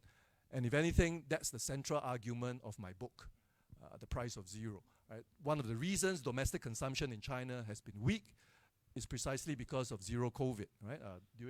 As well as the other measures, anti-business measures, I would argue, that Brian talked about, the various crackdowns on industries that were all done during COVID, and that has hurt consumer confidence as well as investor confidence. I think if China had taken steps to support domestic consumption, to prop up household spending during COVID, and also taken steps to mitigate the impacts of the zero COVID policy, I think China will be in a much stronger position now than it is today. Thank you very much. Thank you, Professor Loh, for quite a nuanced overview of the global and geopolitical environment that Hong Kong is now facing. Now, next speaker is Dr. James Wang. Dr. Wang, please. First of all, I think I learned a lot from the former three speakers. They bring up a lot of big things. And I think it's very right to put me here as a supplementary to say something that you're not yet covered or probably have different views on this. But anyway, so all of us are teachers. We sometimes say too much sometimes, since I think this is a very hot topic. And also, where is it? Yeah, okay. I think what I try to bring up today as a geographer, we also always use maps. And this map, usually I use to tell other people that our audience that evolution urban built-up area in the greater Bay Area. But today, why I want to put it here is that to show that in the last 3 decades or more, we see something that happening around us. Hong Kong, if you can identify where is Hong Kong, the Hong Kong changed as a minimum rather than bigger than other areas, because other areas seems to be booming in a way that although it's a built-up area, but it actually show how the economy in the region growing up very fast, much faster than any other places in the world. And this is what the message I try to bring it up with. And also when Anthony mentioned that comparative advantages, which is very popular in the last few decades, that in economics and the business, to say that the companies and the places need to do that in order to gain. And now this is why the trade unbalance is so seriously, as Donald just mentioned. But I try to look at from a different perspective to say that actually the government is also playing a role to set up an environment which is a comparative. What I mean is that think of Hong Kong, think of Shenzhen or Macau, that it is the government set environment rather than the natural change, because otherwise Hong Kong is not Hong Kong, because this is like 100-some years ago that when 1860, when Hong Kong became Hong Kong by the British taking over these places and set its entrepot to China, and then everything's changed. And this actually have two elements, or factors I say so. One is that the social economic areas that are designed, established, and approval by the upper level of government, particularly state government, like the British government. Later, when we talk about Shenzhen, is the Chinese government who set up something different from the surrounding area or surrounding regions, from making it different, making it distinguished in order to do something in within this special economic zone, or Hong Kong, like today is a special administrative region. And neither way that we were talking about something that actually there's another element that it's only happened and in the right way, in the right location, in the right conditions of geography. In other ways to say that if it's not out of this zone, it won't happen like what happened today. So this is what I'm saying. If we look into that and look into how the government try very hard to lure some factors of economy come to this region to become industries of comparative advantage. And then you have to have capital basis and institutional basis. I don't want to elaborate because I want to save some time for others to discuss. Today there's so many exciting talks already given. So I try to say we skip these two, but come to this point because Donald just mentioned, how Singapore trying very hard in the last few decades to make sure it's a kind of a diversified economic structure, very, in a way, sustainable. Whatever happened, just I realized that whatever happened in the last few decades, economically, globally, there is some crisis, but Singapore always can, come out of that and successfully. But if we compare Shenzhen, Hong Kong, and the metro New York, and then the first three bars to show that Shenzhen's very much, Hong Kong's very much like towards service sectors, which is very risky in a way, and it cannot come back. But on the other hand, Shenzhen is the first bar on the very edge, that the industries or manufacturing take almost 40% of this economy, its GDP in general. And more like Hong Kong is New York is have a big sector in finance. And Singapore has a very balanced one. Every sectors have something to do, right? But if we compare Shenzhen with Hong Kong together, there's a two blocks I showed here, the two bars together circled. The middle one is in year 2014, when we see that Shenzhen plus Hong Kong becomes very similar to Singapore. And then, as suggested by Anthony, I used the latest data, 2023, to compare again Shenzhen plus Hong Kong in comparison with Singapore. Still, they are very similar, except for few more percentage or less in transport sector. But in general, the pattern is very similar. What that actually means, because the two cities next to each other, Hong Kong and Shenzhen, we have a very different systems. One is a big government, small market, or not necessarily small, but big government for sure. The other one is a small government for sure. And we don't have a lot of, how to say it, synchronization, in a way. But on the other hand, it is highly supplementary to each other. And eventually it's come out with something that's very similar to the structure of Singapore. In terms of size, the double of the size of Singapore. In that sense that we have been working naturally together in a market sense to form what we see today. So in that sense, we think Hong Kong already integrated seriously in the region, in the Greater Bay Area, if we only look into Hong Kong and Shenzhen. But I have a big question to raise today to tell everyone that every city in this region want to be special. So what that means if the government of every city in this region try this one to say, we want to change, we want to lure, to get more talents and to more industries come to this city, my city, and then we should be different from others, not naturally, but by the setting down by the government. Then we see actually in the past decades, everything changed that way. First of all, we see Guangzhou, the province of Guangdong set up the Guangzhou Guangdong free trade zones, which include three areas in three cities, Nansha, Qianhai, and Hengqin, belonging to Guangzhou, Shenzhen, and Zhuhai. And then it's not stopped there.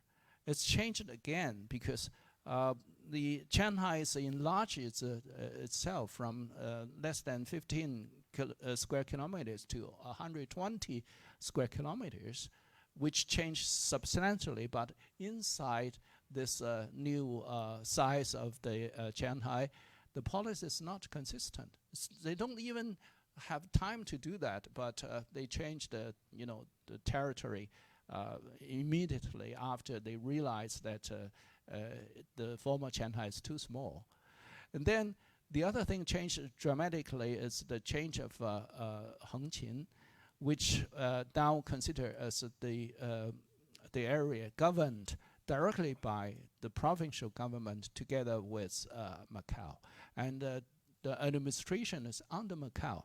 So Zhuhai is out. They don't even allow to link Zhuhai into the name of Hengqin.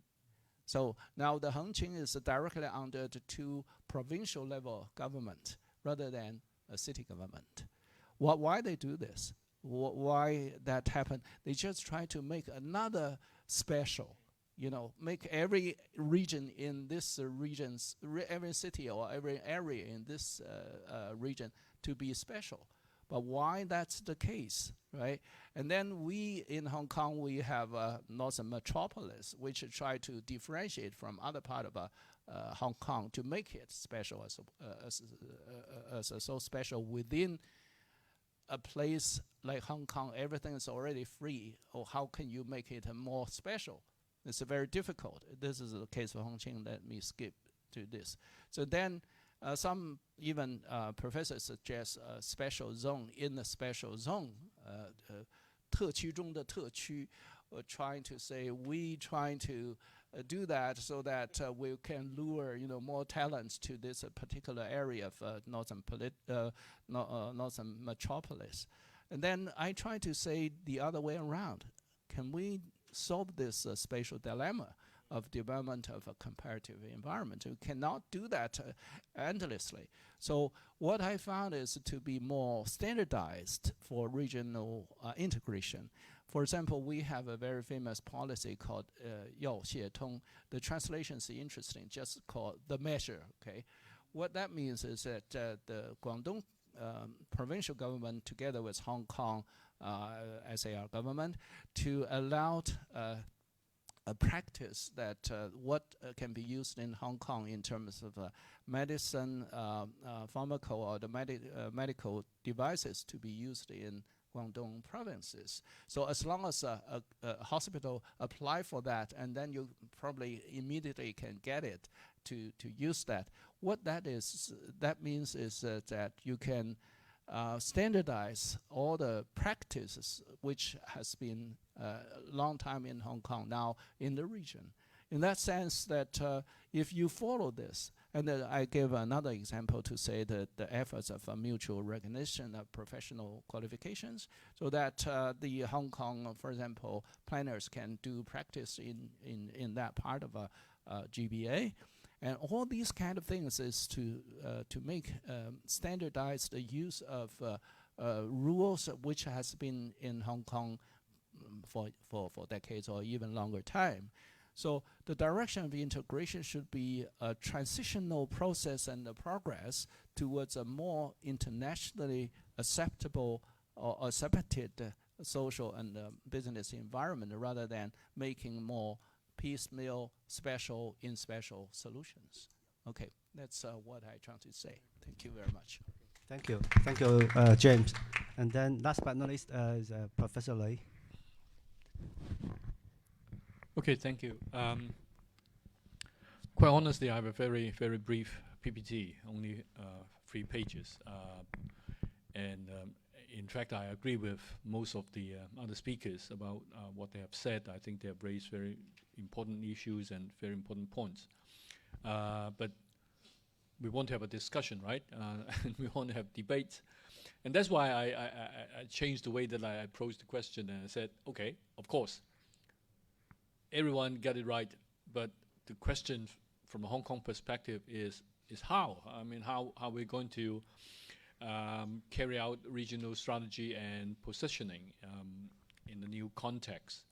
And that's what I want to raise. And I try to play the role of not exactly a devil's advocate, but a not so optimistic observer. Because one of the issues raised by Brian, of course, is nowadays being someone 60-something years old, growing up in Hong Kong. Is in the first 60 years of my life, I used to say that, you know, in Hong Kong you don't hear a lot of all those big words, campaigns and slogans and so on. But in the past 5 years or so, probably I have all the slogans that I need to learn about, including what I should have learned in my earlier 60 years life. So we roll out a lot of these sort of things, and it gives me a kind of impressions that nowadays, if you go to the Legislative Council, if you attend some of those official conferences, then you hear a lot of saying about Hong Kong needs to strategize. But towards the end of the discussion, you always find that, you know, most of the people are rolling out their wish list, saying that what they want to do, what they want to have, instead of really strategizing. Maybe sometimes they would add a footnote or two in the so-called competitive advantages, so that, you know, the old way saying, you know, we have common law, we have free market, we have freedom of speech, blah, blah, blah. And that's why we will be able to be all right. But not very often I would hear discussions about what exactly are the world market demands. You know, where are they? What are they? What does the outside world really need? And why us? You know, why Hong Kong? Why not Shenzhen? Why not, you know, Guangzhou? Why not Singapore? Why not other cities in Asia? So why Hong Kong? And what are those things that, you know, we would really be able to lock in, and then we would find a niche and so on. I don't hear a lot of discussion of that, but I think that, you know, these are important questions. And with the drastic change in the geopolitical context, then of course Hong Kong also needs to really be more serious in preparing for these so-called new changes, because in the first Trump administration, I tend to have the impression that, you know, most people in Hong Kong would think that, okay, geopolitics, but things would go back. Don't worry, you know, you don't have crazy guys come back again. But then, of course, we were wrong. And then if the current trade war continues, and then nowadays you see more often that, you know, U.S. would define Hong Kong as just another Chinese city without all those exemptions, whereas previously Hong Kong would be able to enjoy. Then sometimes I would ask myself, okay, if all these contextual factors changed, and now we need to develop trade with or business with new partners like the Belt and Road countries, ASEAN countries, and so on. But between China and Belt and Road countries, between China and ASEAN countries, between China and some of the European countries, where is Hong Kong? You know, is Hong Kong really critical, becoming the intermediary? We always play the role of a middle person. Are we sure that, you know, in that kind of new geopolitical context that we would be able to do that? Because we need to look at ourselves. I mean, be frank, I don't think Hong Kong is the powerhouse of China's new technology. Vis-à-vis Shenzhen, Hangzhou, and so on. Now we work very hard. And suddenly we think that, okay, we spend all our money and invest on that. Even though that I think Donald raised a very important point that in terms of percentage of GDP in R&D, we still lag behind. But even if we're now going to spend more and more on that, you know, as researchers, we've been talking about clusters. We have been talking about all these, you know, industrial districts, all these concepts. It does require a certain kind of bigger scale environment, things in context and so on. So it's not just really about chipping in money. It's really talking about an ecology. So in what way, you know, Hong Kong suddenly would be able to stand out. And I mean, as researchers, again, I mean, when we talk about the literature on global city, of course, sometimes we say, okay, Hong Kong really play the role of being a headquarter, but probably 2 reasons. One is Hong Kong would be the city that you can feel the pulse of what the Beijing leaders think about.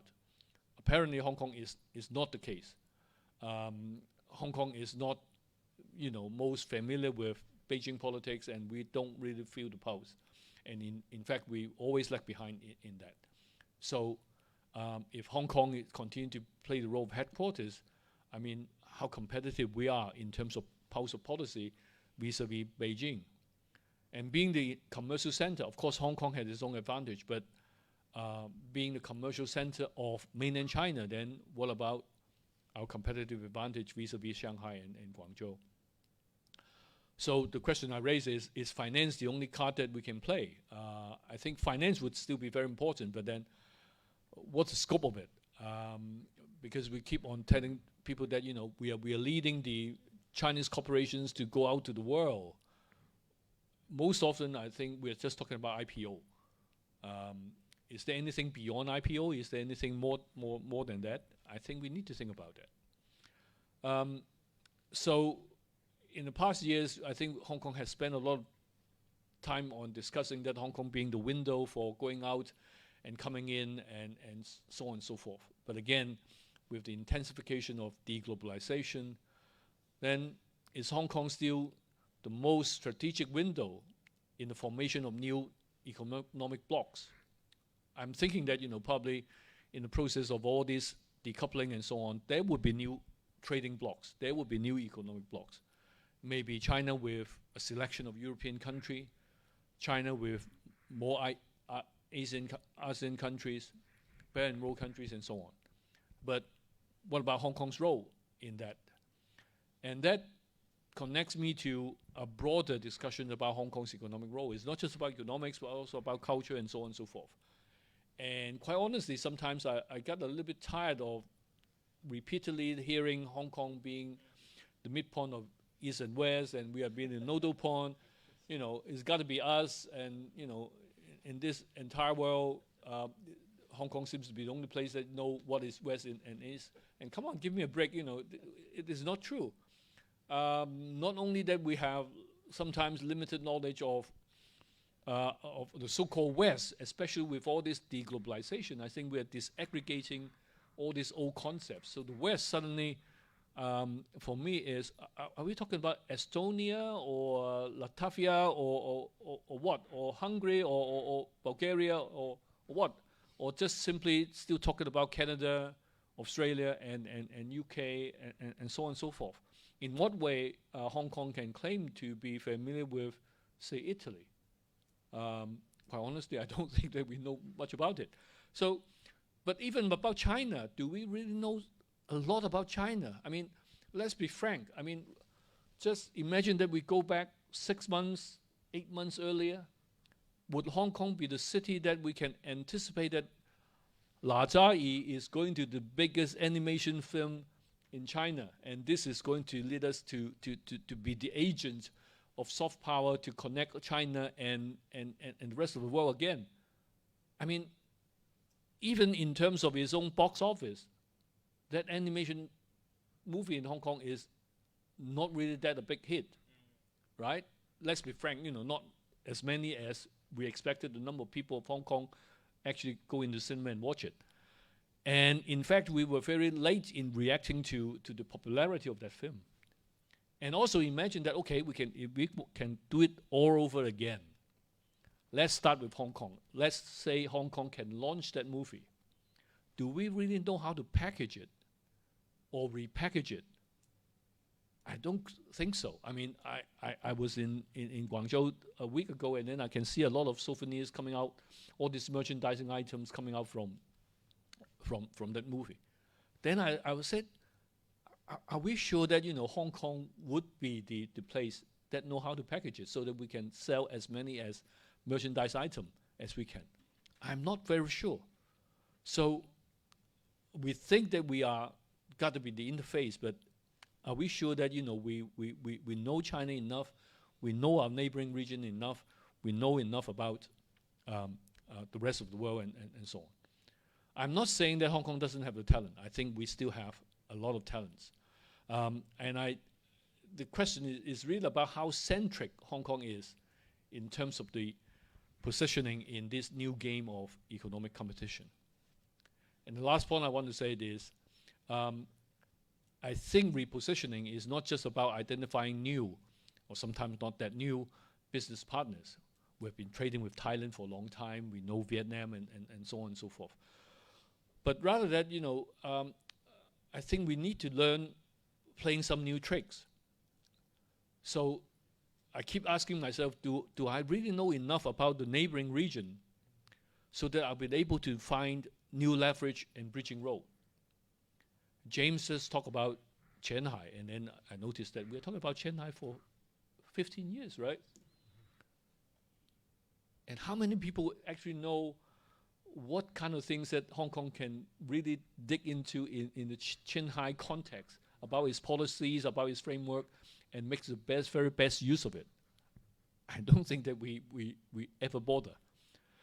Are we smart enough to find the hidden gems? We are not the first mover to identify La Jia, and I don't think that we are clever enough to pick up all these things. So I was quite excited the other day when I was listening to radio. Then Mr. Wong from the food and restaurant industry say, yeah, he's doing a lot of business in coffee beans. So what is the role of Hong Kong in packaging and making Yunnan coffee bean big, especially after Xi Jinping been to Yunnan, right? So sorry, Brian, I mentioned name of leader again. Only once in my in my presentation, just once, properly. So do we know how to find the hidden gems? Do we know how to pick up the new trick?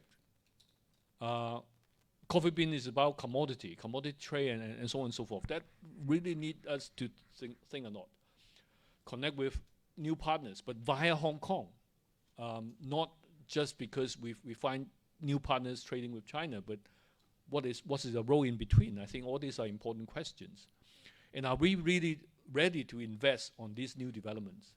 And if we seriously are talking about coffee beans, it's not just about coffee beans, right? It's really about a new structure in terms of our financial sector and so on and so forth. So all these questions, I think, is about how. For Hong Kong, I think we haven't thought enough about these how questions. I'll stop here. Thank you very much. Thank you. Thank you, Professor Lee, for the sobering rethink of Hong Kong's prospect in the future. And I forget, remember that I forgot to introduce myself. I'm Fox Hu. I'm the Associate Professor, Acting Head of the Department of Social Science Post-Study at the Education University of Hong Kong. I'm so honored to be the moderator of this session.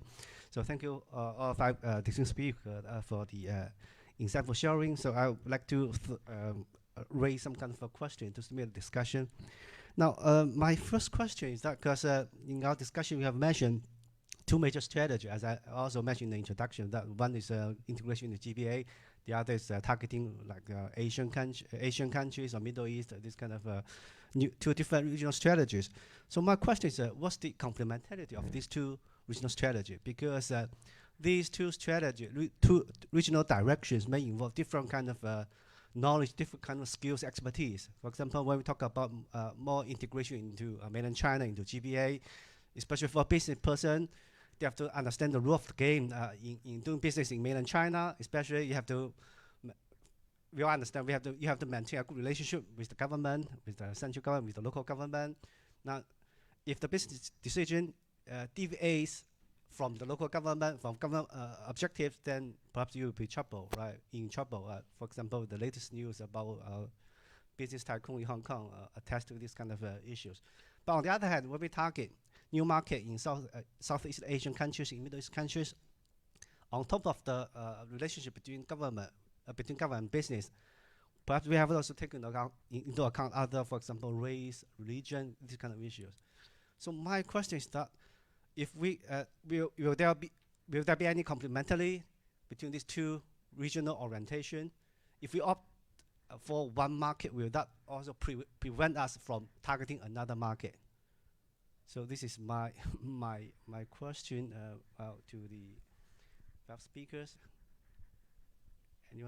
Anyone want to take this question?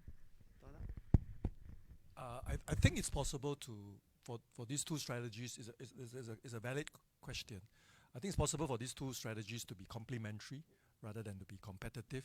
Remember I said in the original impetus of GBA was indeed to increase domestic demand, right? Increase not just connectivity but also as Professor Dr. James Wang mentioned, to increase synchronization and harmonization at least of regulations and standards. So if you increase the domestic demand, that's not just domestic demand for our goods and services produced within the GBA. It also increases demand for exports from, say, Southeast Asia. So it's a bigger market, not just for ourselves, it's also a bigger market for countries or economies that are trying to sell into China. I think the problem though, the constraint though, is when we talk about integration in GBA, so far it's been quite a limited idea of integration. It's just physical connectivity.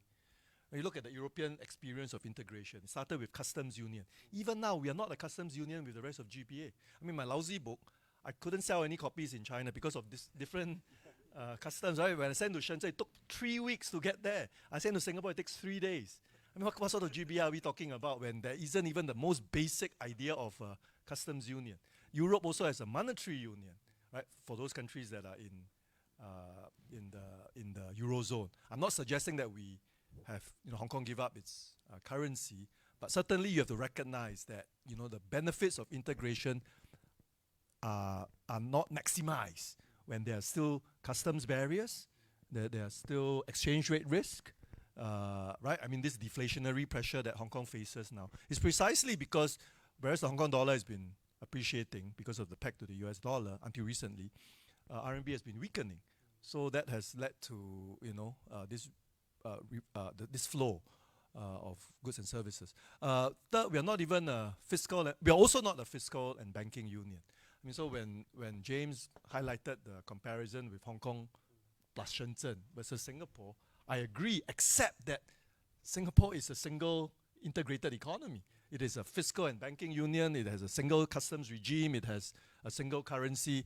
So in what meaningful sense should we combine Hong Kong and Shenzhen, other than the fact that there is physical connectivity?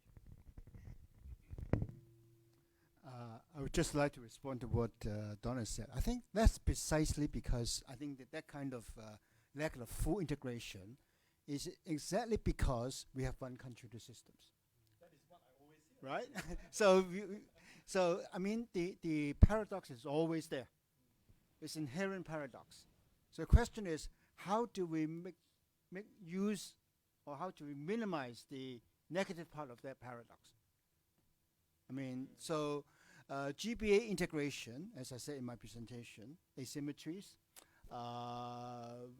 Well, you have to try to maximize space for complementarity, but at the same time, you see the advantages of two systems. If there are no two systems, Hong Kong doesn't have a value. I mean, unfortunately or paradoxically. And the question of intermediary, which has always been what we regard as a special feature of Hong Kong.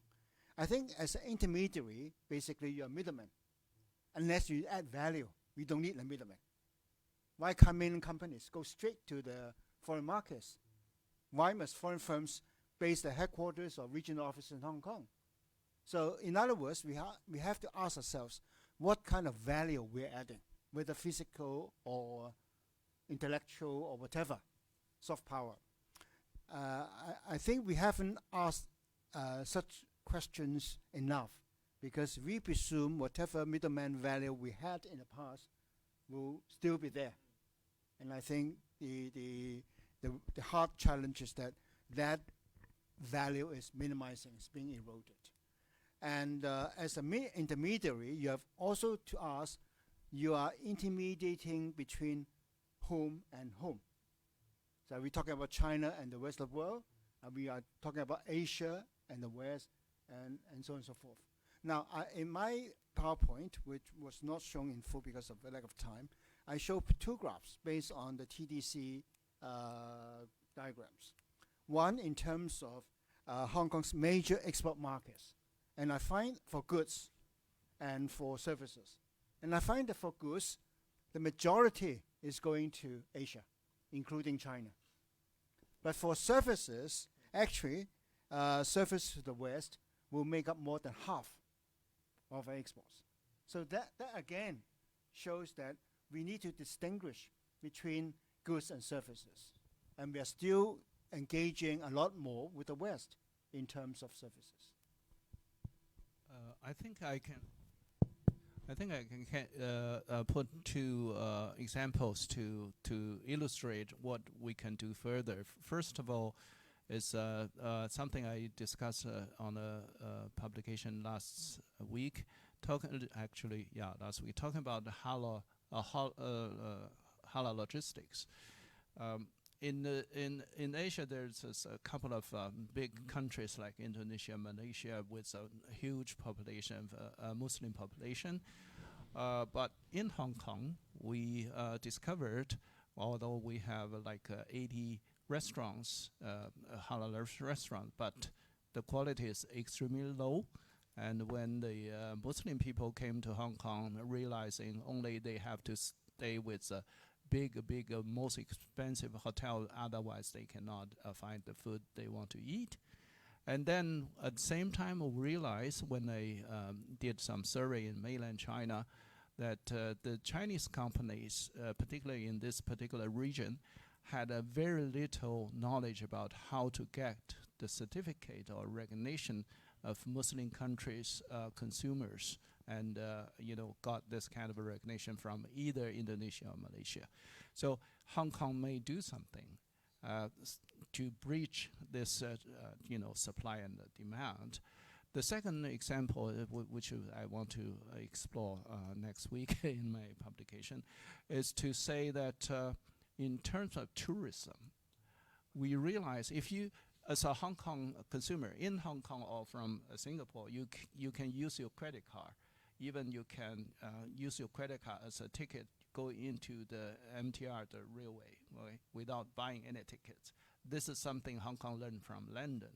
But at the same time, in Hong Kong's taxi, now you can pay by Alibaba, by Zhifubao, or even Weixin, WeChat. And then this is something not you can find somewhere else in the world. That means you can use a Uber, you can use what different kind of things that work in your country, and then you can directly use it in Hong Kong. But this is not the case in mainland China. If you go to any city nearby, you suddenly realize as a tourist, you cannot use Uber, you cannot link up your payment with your own bank in your own country. They reject it immediately, or you cannot even find an app to do that. And what can we do? Hong Kong can do this to help mainland China to say, okay, why not you try our ways to differentiate or to standardize the payment methods, multiple channels that you can pay as a tourist. I think there's a lot of things like multiple platforms that applied now or available now in Hong Kong that you can, try to do that in the entire Great Bay Area, so that this is going to be the area of experiment for the entire China. Just very quickly, I want to add on to what James said there by noting that I think what's implied in James' analysis, and please correct me if I'm wrong, is instead of thinking about Hong Kong sort of mimicking or imitating the rest of the GBA, I actually think we should focus on having Hong Kong serve as a spearheading influencer that makes the rest of the GBA more like Hong Kong. So rather than setting up special zone within special zone within special zone, which is what I call political fractals, I like fractals, why don't we see it as what it really ought to be, which is that the GBA ought to evolve towards and converge towards the Hong Kong asymptote without ever becoming Hong Kong, because that's ultimately what one country, two systems plus is about. So that's my quick thought there. And secondly, to answer Peter's first question on the unraveling of the liberal international economic order, honestly, I think China should, at this juncture, I agree with Donald, should go around speaking with all non-US countries and saying, let's do an FTA. Let's establish the largest partial, at least, FTA in the world, larger than RCEP, larger than the CPTPP. the biggest FTA ever without the US. And China should leverage and tap into the talents of the experts in Hong Kong and also trade representatives and bankers and oil negotiators, and just use us as de facto track 1.5 and track 2 representatives to engage in this extensive sort of global FTA effort. Because Hong Kong ultimately has an amazing and impressive reservoir of top, super connected, super plugged in financiers, minds, thinkers. It's just we need to be drawn upon and should be tapped into in order to help the world at large, but also China in particular, accomplish this, FTA ex-US grand project, if it is indeed feasible, which I think it is. Thank you. Okay, thank you. Now I would like to open the floor to the audience on site and online. Now, before I read the question from Peter Zhang, I would like to open to the audience on site. Do you have any questions to the speakers? Or maybe, James, you can answer the second question by Professor Peter Zhang. So what can be done to achieve the kind of policy and intergovernmental or coordination as implied in your analysis? Well, I actually answered part of that already, but I want to add one point that not everyone noticed that the GBA does not have a real administrative level of the government that really govern this region. That means the GBA, the success of a GBA totally depend upon all the coordinations or cooperations among the lower level of government. So this is not like a usual that you have a regional government to do this. And so the result is either the central government has to do something, or individual city government who are more aggressively to tell other governments that maybe this is the direction we're supposed to go, or trying to emphasize cooperation rather than competition in a way. Yeah. Okay, thank you. Maybe I just ask another question, because when we talk about the government, especially the role of Hong Kong government, when we evaluate the situation that Hong Kong face, we tend to criticize government. The Hong Kong government tends to be laissez-faire and stubborn adherence to the principle of positive non-intervention. And now we are now facing a new era of so-called deglobalization, or what Donald calls mercantilism. And then there was a resurgence of industrial policy in both developed and developing countries, especially in USA, which tends to be quite laissez-faire, and now it also adopts some kind of industrial policy in high-tech sectors, in chips, like the chip and semiconductor actor and so on. So my question is that for the future of Hong Kong, what's your vision of the role of the Hong Kong government in this process? Do you think that Hong Kong should also move towards more interventionist in terms of the reintroduction of industrial policy in order to reposition itself in this kind of complex geopolitical environment? Will new industrial policy become the new normal for Hong Kong? Well, it's already doing that to some limited extent, except that Hong Kong has never had industrial policy. It's really trying to play catch up. So when I speak to Hong Kong government officials and they ask me about industrial policy, I say you're at least 40 years behind Singapore. So last 40 years, Singapore has been practicing industrial policy, trying to get industries, manufacturing firms in Singapore to upgrade, right, to move up the value chain, whereas in Hong Kong, it's just let market forces decide. I mean, industrial policy is a very good example of that tension that you mentioned just now, right? Do you want to integrate ever more into the Greater Bay Area? Because if you integrate ever more, if the logic is that of integration, then what it means is Hong Kong will become even more specialized, right? Do the things we are good at doing, rather than trying to replicate. And the reason I think cities, not just Hong Kong, within the Greater Bay Area, seem to want to replicate what others are doing is precisely because they know that integration is incomplete and very partial at best. And then and of course, when we are asked, why don't we integrate further, or why do we still maintain, say, a custom separate? Oh, because it's one country, two systems, which I think doesn't really answer the question, right? One country, two systems does not preclude Hong Kong from converging when it makes sense too. Right? And I like what Brian said, right? Why not converge to the Hong Kong system of free trade, right? Tariff-free imports. One country, two systems does not preclude that. I mean, we don't maintain our distinctiveness even if it's against our interest to do so, right?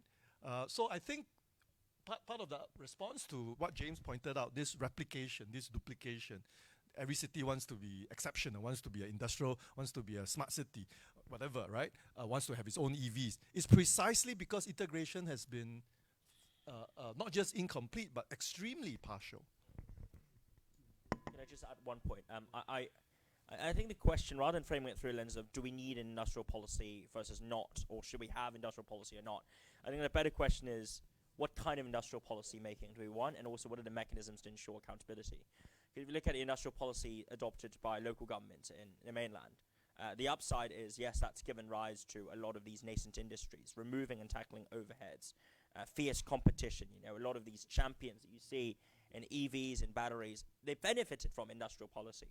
But if you read the handout from last year's 中央经济工作会议, so the planning conference, there was a top priority, which was 整治内卷性竞争, tackling involuted competition. What does that mean? They gave us some examples. They said, 现在就是每个城市, all the cities in the mainland now, everyone's rushing to make chips, manufacture chips. But that doesn't make any sense, because just because A and B are doing it doesn't mean C, D, and E and F should also do the same. And you have the entire economy, 都是跟风的, so imitating and mimicking, right? This trend, and what you end up with is excess and inefficiency.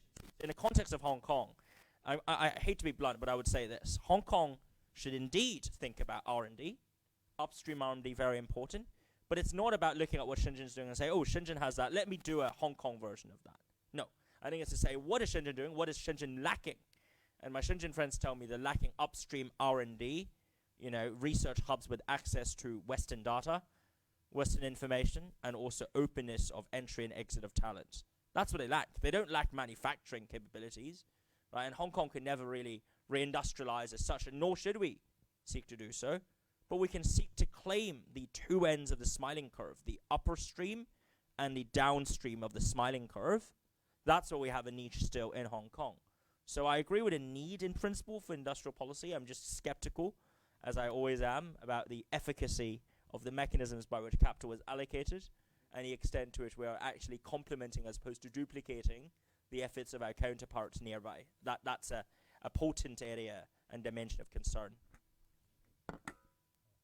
Yeah, I think beyond, I totally agree with Brian, and I remember that Tai-lok just mentioned a few minutes ago that I read your line to say that Hong Kong sometimes do not feel or may not be able to feel the pulse of the central government in that sense.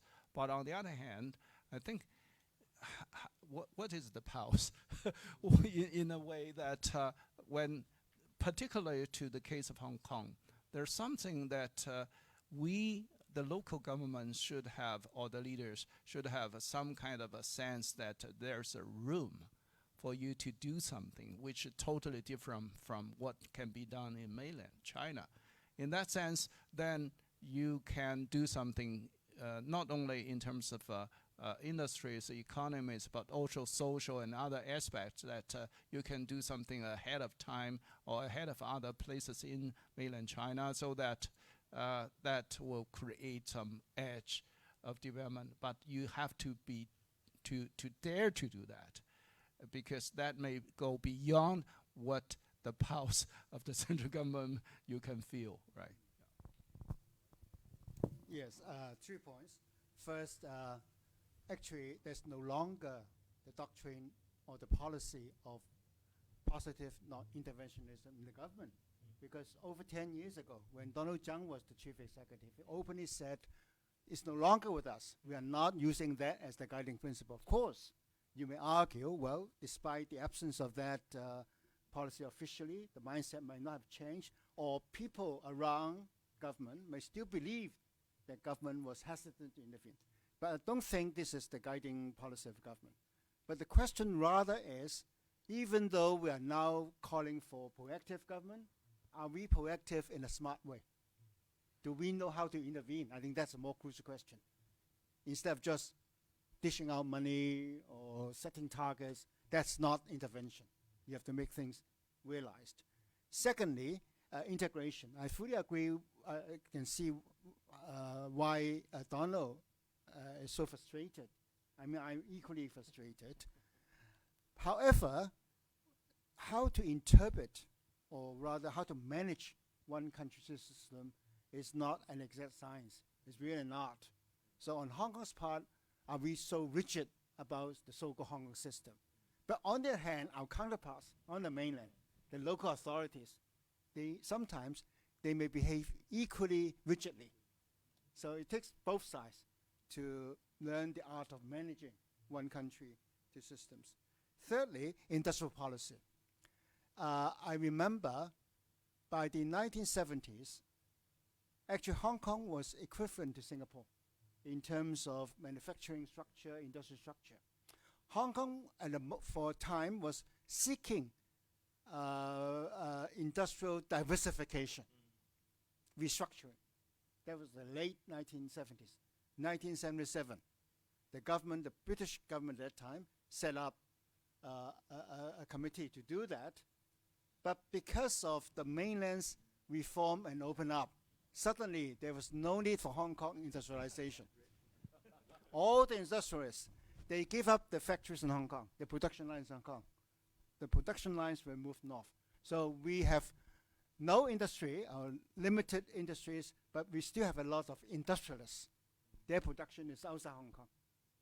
So Hong Kong, by default, if you like, or by design as well, turned into a service economy. Today, our services sector is made up, if I remember the figure correctly, is around 96% of our GDP. And I don't think we can go back against history. So we have to maximize that feature of Hong Kong in partnership with other parts of GBA in order to enlarge the base, which can make industrialization sensible, which can make R&D sensible. I think that's the only solution. And that calls for Hong Kong taking a more proactive role in the GBA. Okay, thank you. So, although I still have a lot of questions to ask, I think I have to stop here because I've been reminding that we have overrun this kind of a session. And thank you for the five distinguished speakers for the insightful and also thought-provoking sharing, and also providing us a very balanced overview of the situation that Hong Kong is now facing, including both optimistic or not so optimistic view. And also, thank you all the attendants on site and also online for your support. And I would like to say that this is the end of this year's Policy Dialogue series. This is also the end of this whole Policy Dialogue series. This is the seventh years of this dialogue series, and then Professor Anthony Cheung will soon fully retire in the early next year. And then I would like to take this opportunity to thank Professor Anthony Cheung for organizing this kind of meaningful dialogue. And also, I think although this dialogue is over, I think we can still continue to discuss and debate these kind of important and meaningful issues for that have a strong foundation implication for the future of Hong Kong. Thank you, Anthony. Thank you.